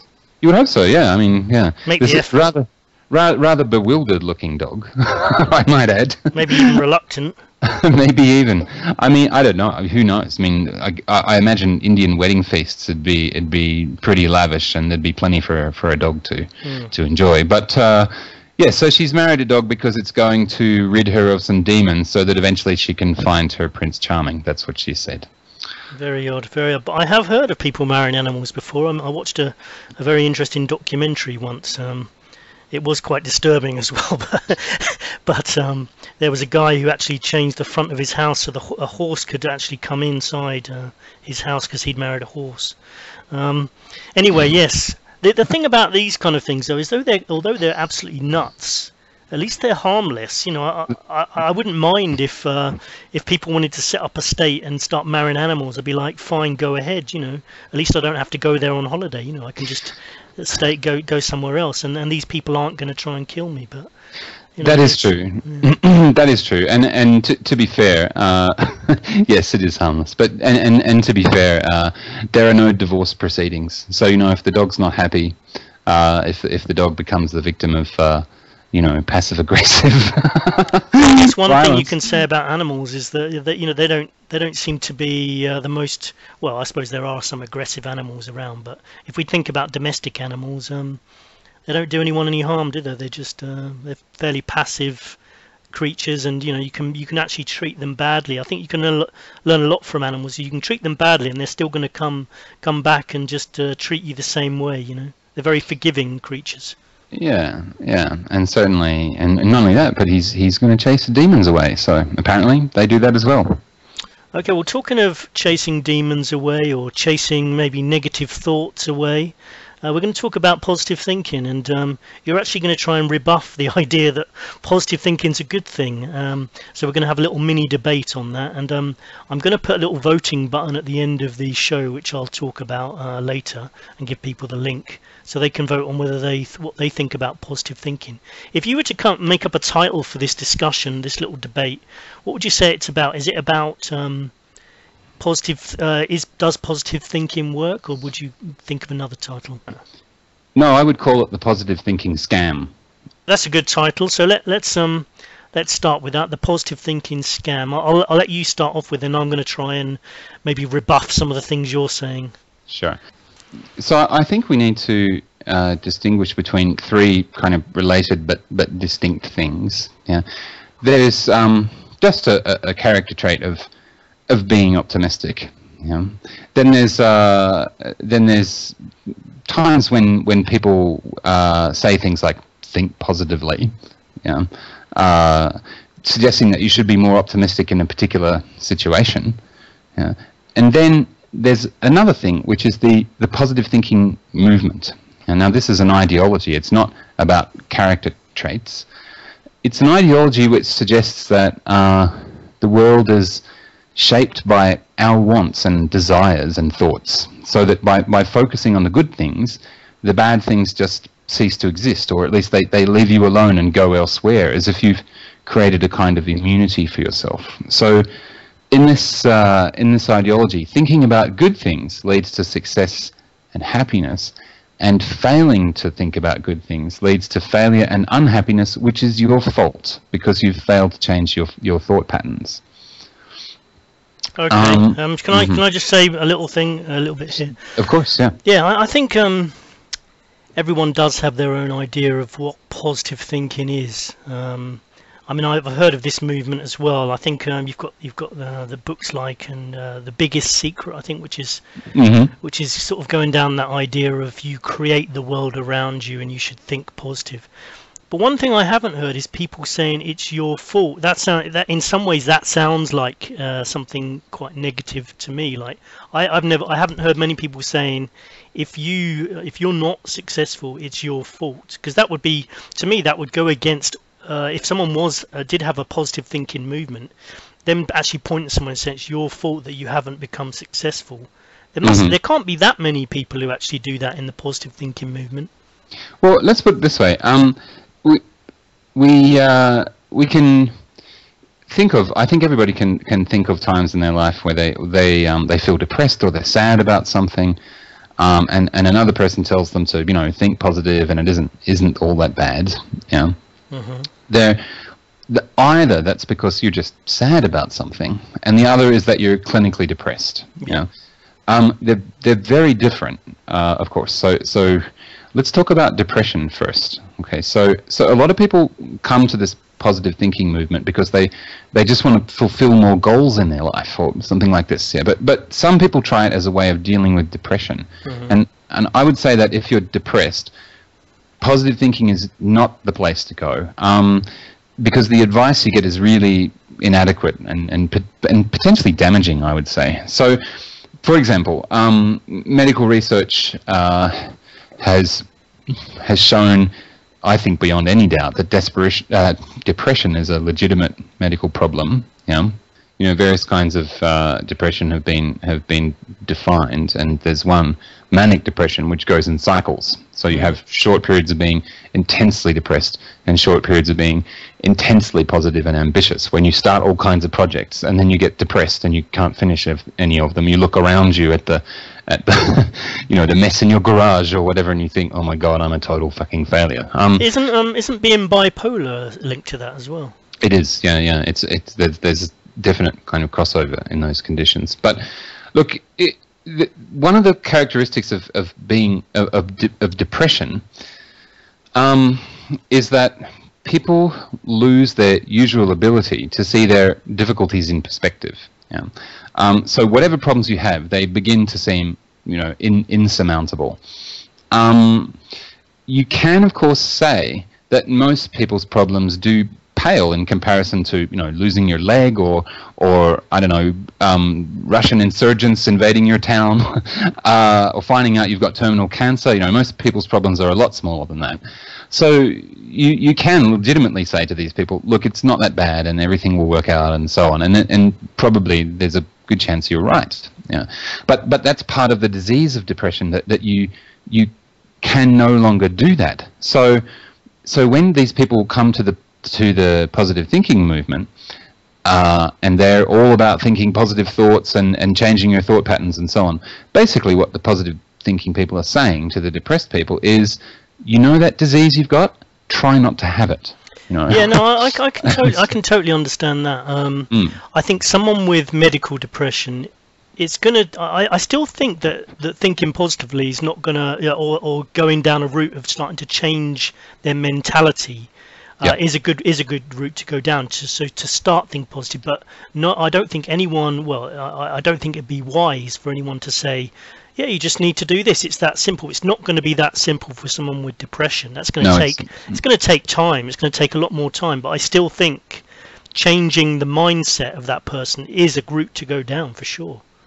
But I think, unfortunately, these positive thinking people just have no understanding of that, and also they're in it for the money. So they're going to accept. They're not going to make that like we could call it, I suppose, an ethical distinction. They're not going to make that distinction.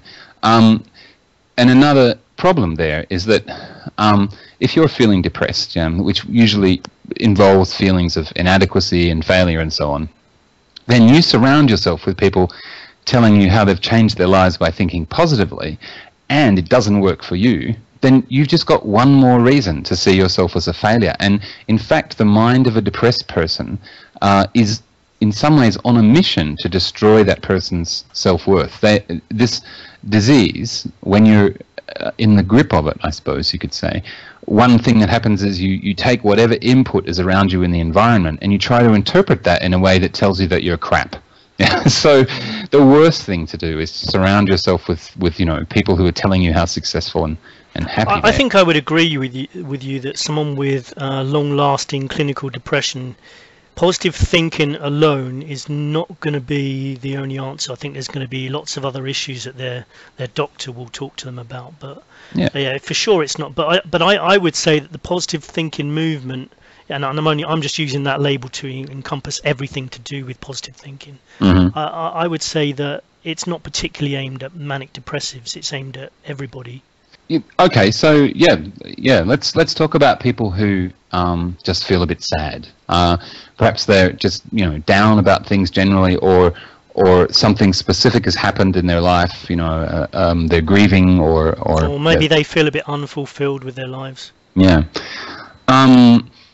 That's a perfectly normal part of life, and in fact I would argue that it's necessary to our overall well-being, that when bad shit happens we allow ourselves to react emotionally in inappropriate ways, and if we don't, I would think it tends to make us quite fucked up and tends to make us a bit robotic. But the positive thinking movement completely disagrees with this. It's always offering reasons why you shouldn't feel sad regardless.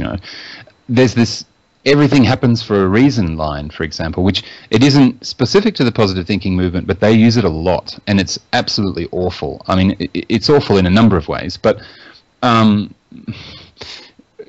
terms of a response to seeing a sad person, if you say, look, don't worry, everything happens for a reason, what you're actually saying to them is one of two things. First, this sadness of yours, it's not legitimate, it's not justified, because there's a reason, you just are too stupid to get it. Or two, you're actually saying there's a reason why you're sad, which almost sounds like you deserve to be sad. And I think both of these are quite cruel and horrible messages. But I would say that everything happens for a reason isn't any mantra of a positive thinking movement. I would say that's an age-old phrase, and that you can link things to that. But I would say it might be better to say that you can learn from even negative situations. Mm-hmm. In fact, let's face it, most of the negative situations in our life, or most of the mistakes we made, they're the biggest learning experiences, that's where we do learn the most from. So it's a very positive way of thinking about a negative situation, but it is actually true. You make a mistake and you'll learn something from it, Yeah, I agree. But I think part of the learning is to go down through that trough of whoops, I fucked up, and really feel that, that's the impetus for you to avoid the same mistake next time. But look, PT, positive thinking believers, say this kind of stuff to themselves all the time. Think positive thoughts, and I think they're cutting themselves off from something that's necessary to our mental health. And look, in psychological terms, if you're cutting negative, unhappy thoughts out of your psyche, what you're doing is cultivating a state of denial in your mind. Now, this denial thing, it's something which psychologists have studied a lot, because they've found that when people confront really unpleasant events in their lives, say a loved one dies, or you go through a divorce, or the end of an important relationship, when these things happen, there's a denial stage that a lot of people go through, and as a temporary thing, it has a real concrete purpose. It's part of the recovery. Things that we need to recover from, certain things that stop us from functioning and participating normally in our lives, and denial is something that can serve us in these situations. But the thing is, it's meant to be temporary. People who get stuck in denial, who are denying their problems, saying everything's working, I'm going to be successful, la la la la la, and don't move past that, usually end up, I would say, being very neurotic and unhappy. And these people, in turn, usually have a poisonous influence on the others around them, because they can never accept what's really going on, or evaluate things honestly. So it's impossible to address any kind of problem with someone who's permanently in denial. They just ignore it, or they blame everyone else. They're difficult people to deal with. See, I've never thought of positive thinking in that kind of way, that it is denial. If something bad happens, I've never thought that it should be whitewashed as though something bad isn't happening. I think the acknowledgement, and I think there's a lot of people in a positive thinking movement who would acknowledge that, who wouldn't say you deny something bad has happened. You accept something bad's happened, but then you think, what is the best way out of this situation, and you start thinking positively as soon as you can. You can dwell, wallow in misery for a while. It's almost like grieving in a way. You can do that for a while, but really, as soon as you can, you should start thinking about what's the best way out of this situation. Yeah, I agree. But I want to give you an example So there's an author, Barbara Ehrenreich. She has written a book about positive thinking, and not a congratulatory book. She's very critical of the positive thinking movement, and she came to this. She was already a published author, but she came to the conclusion that she wanted to write this book after being diagnosed with breast cancer. Now, this is a classic story that you hear. You know, the person had incurable cancer. The positive thinking movement loves this story. The person had incurable cancer. The doctors had tried everything, no results. The tumor was inoperable. La la la la la. But these people just refused to let the disease get them down. They stayed positive. They stayed cheerful and said, "I'm not going to die. I've got so much to live for." And then they just mysteriously got better. Yeah. And somewhere in the story, the word miracle usually turns up, which I really think is always a sign that there's a lot of lazy thinking going on, you know, or that someone's trying to scam you.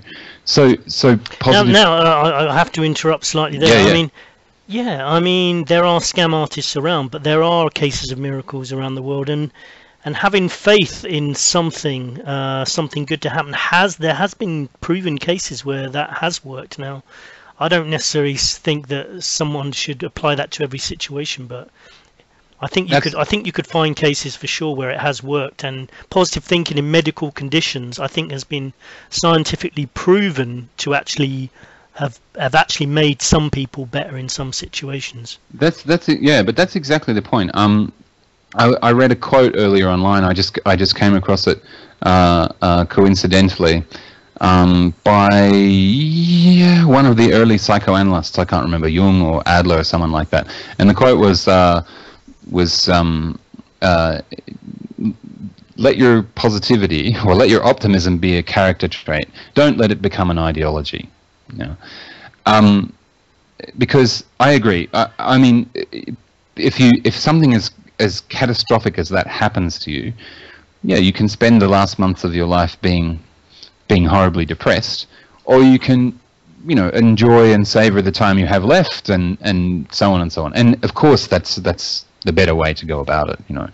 But this author, Ehrenreich, she had treatment for breast cancer, but during the treatment, doctors kept saying to her that the key was to think positively. And you know, when you're fighting something as serious and scary as breast cancer, and you're with doctors in white coats with machines next to them, that's not what you want to hear, and it's not always going to be possible to think positive thoughts when something so traumatic is happening to you. So at various times, Ehrenreich expressed her fear and her anger, you know, this thing that people naturally go through when they're hit with a terminal illness. You know, why me? What did I do to deserve this, and so on.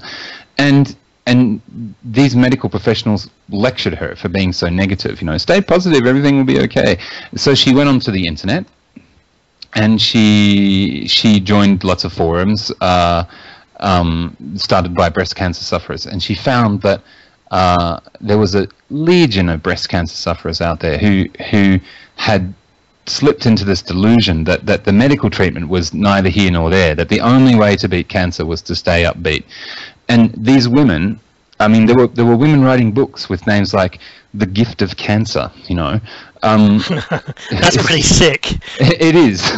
She found like everybody who posted on forums for breast cancer was going on about this positive thinking stuff, and no dissent was allowed. So she, of course, tried to introduce a different point of view onto some of these forums, and she was basically told to get lost, go away, you need psychological therapy. So now, to me, that's just grotesque, you know. It is, but I would say that's I guess some of the doctors involved in this situation would have probably read studies of people thinking positively, and they have, and it had an effect on some illnesses, and they had no other options because there's no cure for cancer. So it's the only thing they could offer her, because what else are they going to offer her? There is no cure for cancer, and that's another subject we can discuss at a later date, because I believe that basically there could have been a cure for cancer by now. It's basically there's too much money in it. Basically, nobody's properly researching the causes and solutions of cancer, because nobody wants there to be a cure for cancer. In fact, I think there are people that have claimed they have found the cure for cancer, but they're being shunned by the medical profession. So it is another subject, but these doctors had nothing to offer. So the only thing they can offer is positive thinking. Yeah. I think things like, the book title you mentioned, The Gift of Cancer, that's ridiculous. It starts to get, it's like I said at the start, it's on a spectrum, and I think for a lot of the spectrum, what you're saying is perfectly true. But there's a kind of one end of the spectrum where, as I said, it becomes an ideology, and then it starts to get creepy.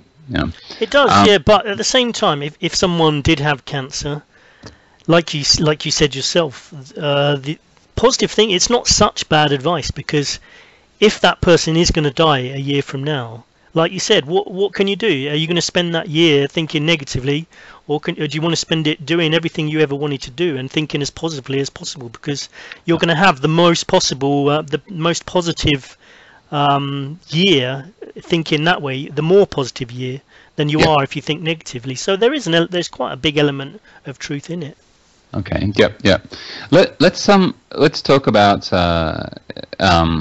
some case studies which involve visualizations. Because positive thinking, it's all about goals. It's one of these systems that claims it can help you achieve your dreams, and I think instinctively when someone says thinking positively will let you achieve your dreams, a lot of people would just instinctively say, well, yeah, maybe to an extent, but the most important thing is to think realistically. So be prepared for success and be prepared for difficulties. And when you're embarking on something new in life, you really need to do this, because if you don't, then you're going to invest a lot of emotion or a lot of money or whatever into something that may not work. So it turns out that the research that's been done on this supports the idea, which I think our instinct probably tells us is true. Like a lot of research, it kind of tells us what we know. But there have been a lot of studies on things like visualizing your future success and things like this. So the first one, University of California, researchers took two groups of students, and they asked one group to spend a little time each day visualizing getting a high grade in their upcoming exams. They were asked to create an image in their mind's eye. So imagine themselves doing well, see yourself in the exam, you understand all the questions, you do a great job.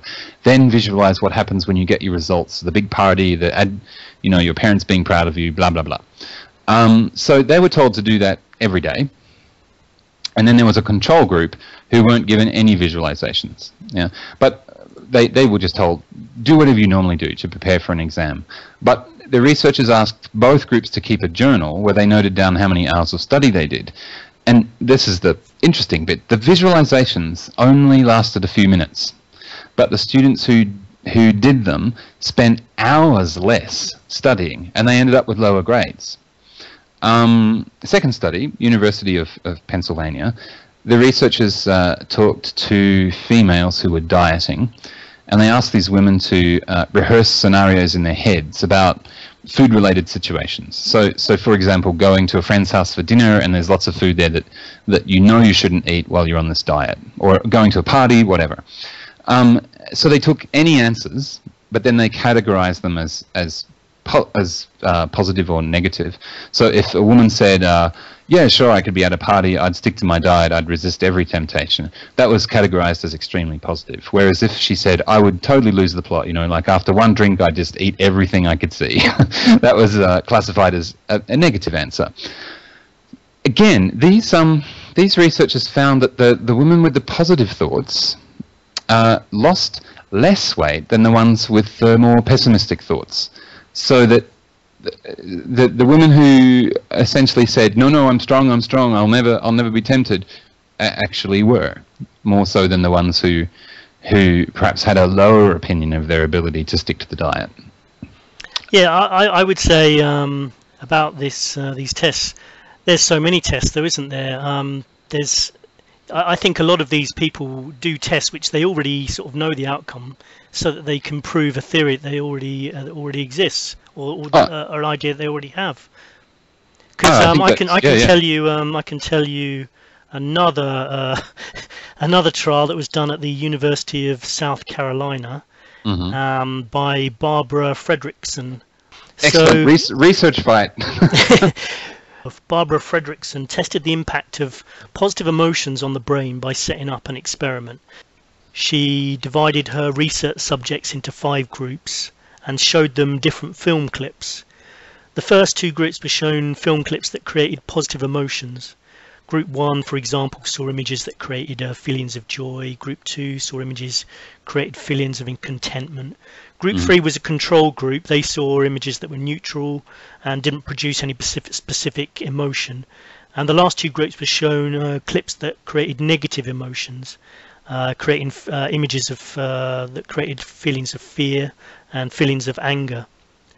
Afterwards, each participant was asked to imagine themselves in a situation where similar feelings would arise and write down what they would do. Now, they were given pieces of paper to write down what they would do. Sort of starting off, for example, I would like to.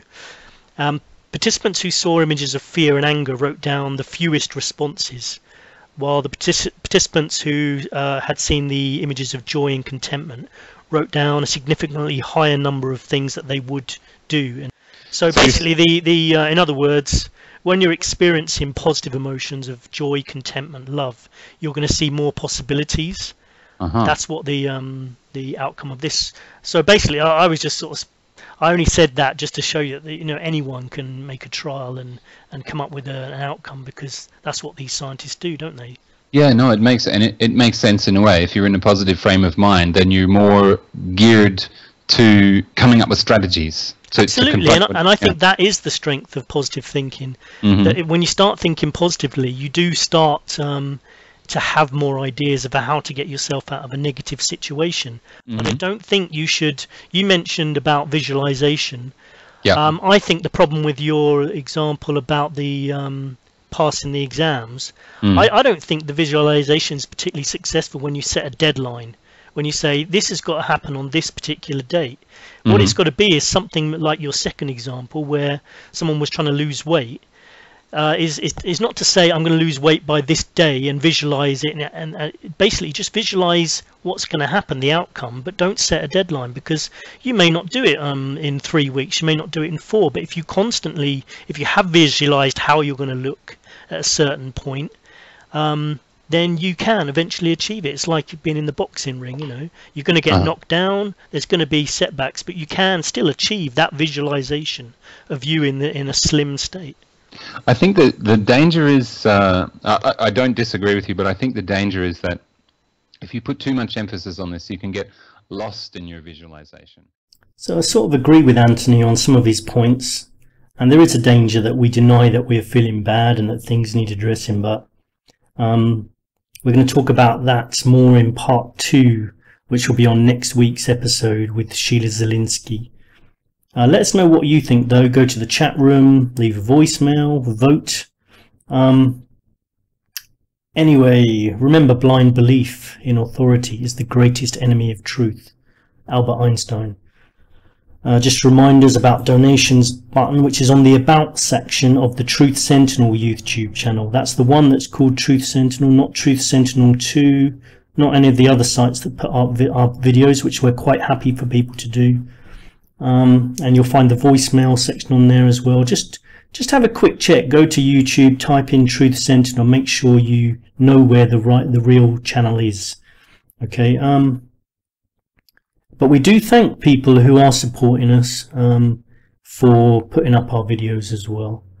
Basically, just a quick reminder regarding the t-shirts. £28 donation will get you a t-shirt. Send me an email before, if you like. If you want to do that before you make a donation, fine. I can just give you more details. Basically, all I need to know is your address, your size. I've got small, medium, large, and extra large. These are made in Ukraine. Okay, so we're trying to support the economy over there as well. And the sizes are quite small. So if you're normally a large, you might want to go for extra large.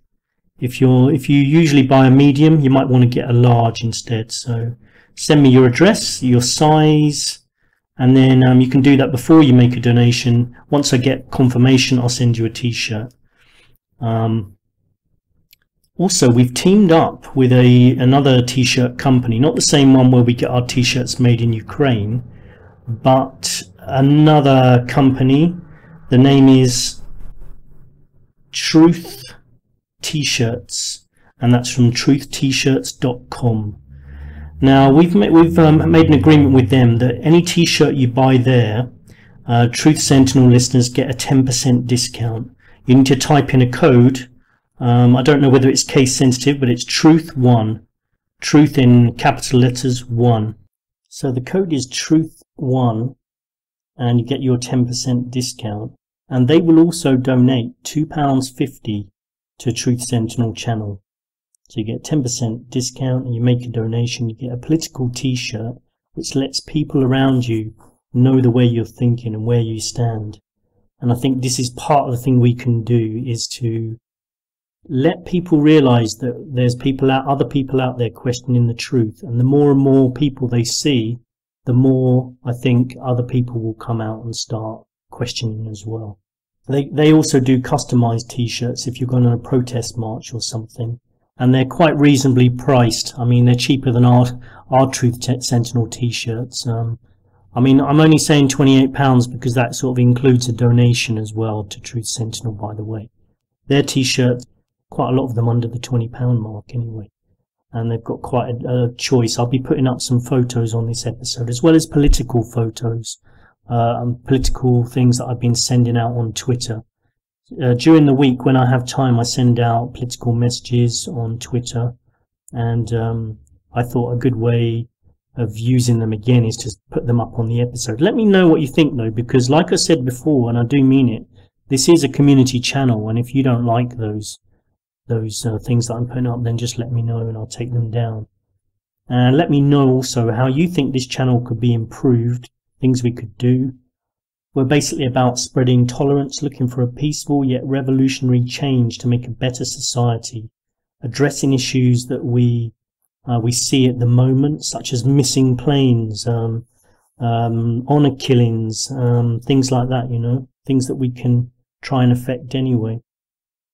Okay, thanks again to Kieran P with his promotion efforts, and appreciate any help any of you can give into making this channel more popular, more listeners, spreading the message out, doing publicity stunts. We need to get a different way of thinking out to a wider audience, to tens of thousands really.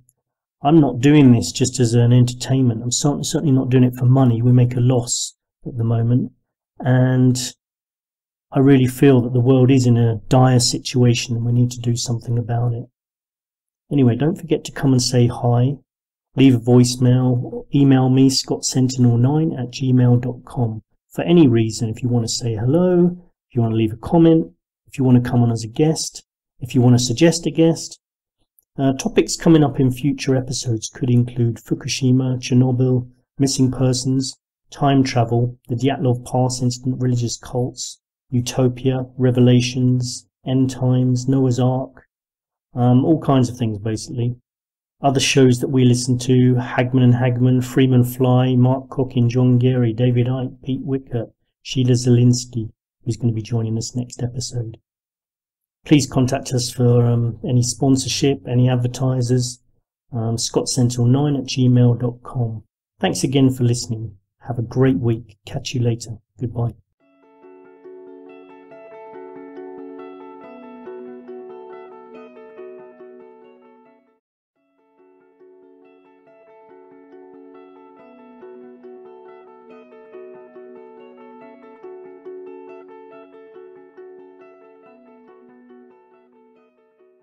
Hello, welcome to Truth Sentinel, watching over the truth in the news. Today's date is the 17th of September 2014. Welcome to everybody. Thanks for listening. Thanks for your support. Really appreciate it. I'm currently in London. We'll be in Ukraine within a few days. So maybe go and do some interviews over there, or just at least keep an eye on the situation anyway. Today's news: both sides in the Scottish referendum debate are making their final pitch at the moment to voters on the last day of campaigning. The latest polls have shown that it's neck and neck, sort of 50-50. I can't help thinking that after seeing how desperate the Westminster elite are over this issue, they're not going to let people vote yes. Whether via vote rigging, pulling in favours from various people, which they've been doing anyway. They've been asking bankers, nuclear power leaders, and all manner of different types of people in the military to stand up and say, no, you can't do this. So, but I think if they get any wind that there's any chance, they will do something. They're not going to let this happen, but I really hope it does happen. If it does happen, then great. I support Scotland in whatever decision they make, but I really hope they make the obvious decision, which is to get the hell away from the Westminster elite. Whether Alex Salmond has good intentions, I honestly don't know, but he couldn't possibly be worse than the guys in Westminster at the moment. And they've shown their true colours and their desperation in trying to scare, manipulate Scottish voters. Cameron's speech, I think, that he gave recently reveals so much about their governments and the methods of control. Threatening economic collapse, no return if they say yes, no help from consulates abroad, no protection from ISIS. When in fact, if Scotland left ISIS, they would probably be a lot safer. They wouldn't be associated with England, really, and with the military and with Cameron, so they'd actually be safer. I hope people can see through this, and I think they probably can. In an open letter to the Sun newspaper, 14 former armed forces chiefs said a no vote on Thursday's referendum was critical for their security. You see it says voice message. Try and find that if you can. You can always hit pause now and go and have a look for that. Find the chat room. It'd be great if people started using that, because I'd like to make the channel more interactive. Also, to anyone who does a publicity stunt that brings in the most new listeners, make a video of it, take a screenshot of whatever you've done, or take a photo, send it to us, and you'll get a free t-shirt too over the next, so that competition lasts over the next 3 months as well. Yeah, please do use the chat room, the voicemail, donate if you can, and last episode we joined up with Pete Wicker, The Truth is Stranger Than Fiction, and we hope to join him again at some point, probably when I'm in Ukraine. Going to Ukraine this week, so may do a report or two from there. Today we're joined by a very special lady, Jasvinder Sanghera. Type her into Google if you want, and you'll find out that she's listed by the Guardian newspaper as one of the top 100 most inspirational women in the world. Prime Minister David Cameron said that Sanghera sort of caught his attention about forced marriages, and it was due to her campaigning and relentless lobbying of government to criminalise forced marriage that it was finally announced in the 2012 Queen's speech that forced marriage would become a specific criminal offence in England and Wales. So that law has now come into being, I believe. And regardless of the accolades she's achieved, I mean, it's quite obvious that she's doing a lot of good work. And we're very glad that she came and spoke to us. She's the accolades she has got is the Woman of the Year Award 2007, Pride of Britain Award 2009, Global Punjabi Society Award 2012, Cosmopolitan Wonder Woman Award 2010, Inspirational Woman of the Year Award 2008, Asian Woman Achievement Award 2007, Ambassador for Peace Award 2008. So she's quite a lady anyway. And let's go and listen to the interview. We're talking about honour killings and forced marriages. Honour killings, you may have heard in the news. And if you come from say, a more Western culture, you might not be familiar as to why they occur. And I just thought it would be good to chat to someone about this and find out a little bit about the honor system. And, if we can do anything to help, it would be great. So here we go, and let's listen to the interview. Hello, Jasvinder. Hello. Hello, welcome. They're obviously looking after their own interests too, and most of the people standing up and speaking out against the Yes campaign have their own agendas. It's been really nice though to see the Westminster guys squirming. I'm talking about Cameron and all the leaders of the other parties. And I've noticed a lot of NLP going on as well, neuro-linguistic programming, carefully worded speech, because that's all these guys do, is just read speeches that are written to them by other people. Nothing comes from the heart. So when Cameron says he's going to be heartbroken, well, I don't think he will be heartbroken. He might be a bit annoyed that he might lose some kind of interests and finances himself, but he's not going to be heartbroken. Not for the people of Scotland, that's for sure. He's just lying. But then I noticed he used phrases like the family of nations. Now, not many people use that phrase when they talk about the UK. So why suddenly dig that out of the bag? I mean, it's the same ploy that Coca-Cola use when they stick sis and bro and family on their Coke cans, because people are supposed to associate that with things they love. Hence, they're going to then have feelings of love towards Coca-Cola. And they're trying the same thing. I hate that kind of stuff, and I think it should probably be banned, to be honest. Deliberate manipulation. It's not nice anyway. Or at least make people aware of it, aware of what's going on. And to be honest, if you're Prime Minister, just speak from the heart. Say what you think. Stop getting people to write everything for you, Okay, and Obama and Cameron have been focusing on the ISIS threat as well, looking for any form of action or law that would have previously raised eyebrows, but continuously referring to ISIS, saying we need to do this because of ISIS. Take away freedom of speech, take away privacy, all because of ISIS and the threat, which Cameron said could go on for decades. We'll talk about that later with Anthony, formerly from the University of Bilkent, but now moved to another university, which I mentioned last week and I'll mention again later. Also, Ebola has been big in the news this week. President Obama has called the West Africa Ebola outbreak a threat to global security. So here's another threat, here's another thing to worry about. He announced a larger US role in fighting the virus, including sending 3,000 US troops to the region. Now, that's more than the amount of people who've died so far, as far as I'm aware. It's very peculiar. I don't trust the reason why bother foreigners, but yeah, they're pretty corrupt anyway. As they are in a lot of other countries, of course.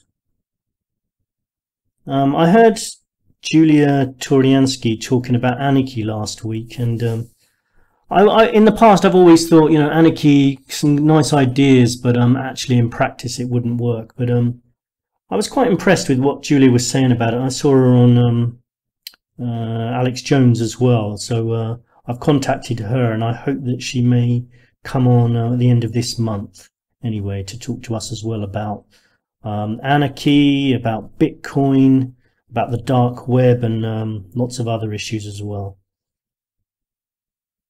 Another person hoping to come on, who will be coming on actually, is Sheila Zielinski. If anyone listens to Hagman and Hagman, she'll probably be on. Yeah, she will be on next episode.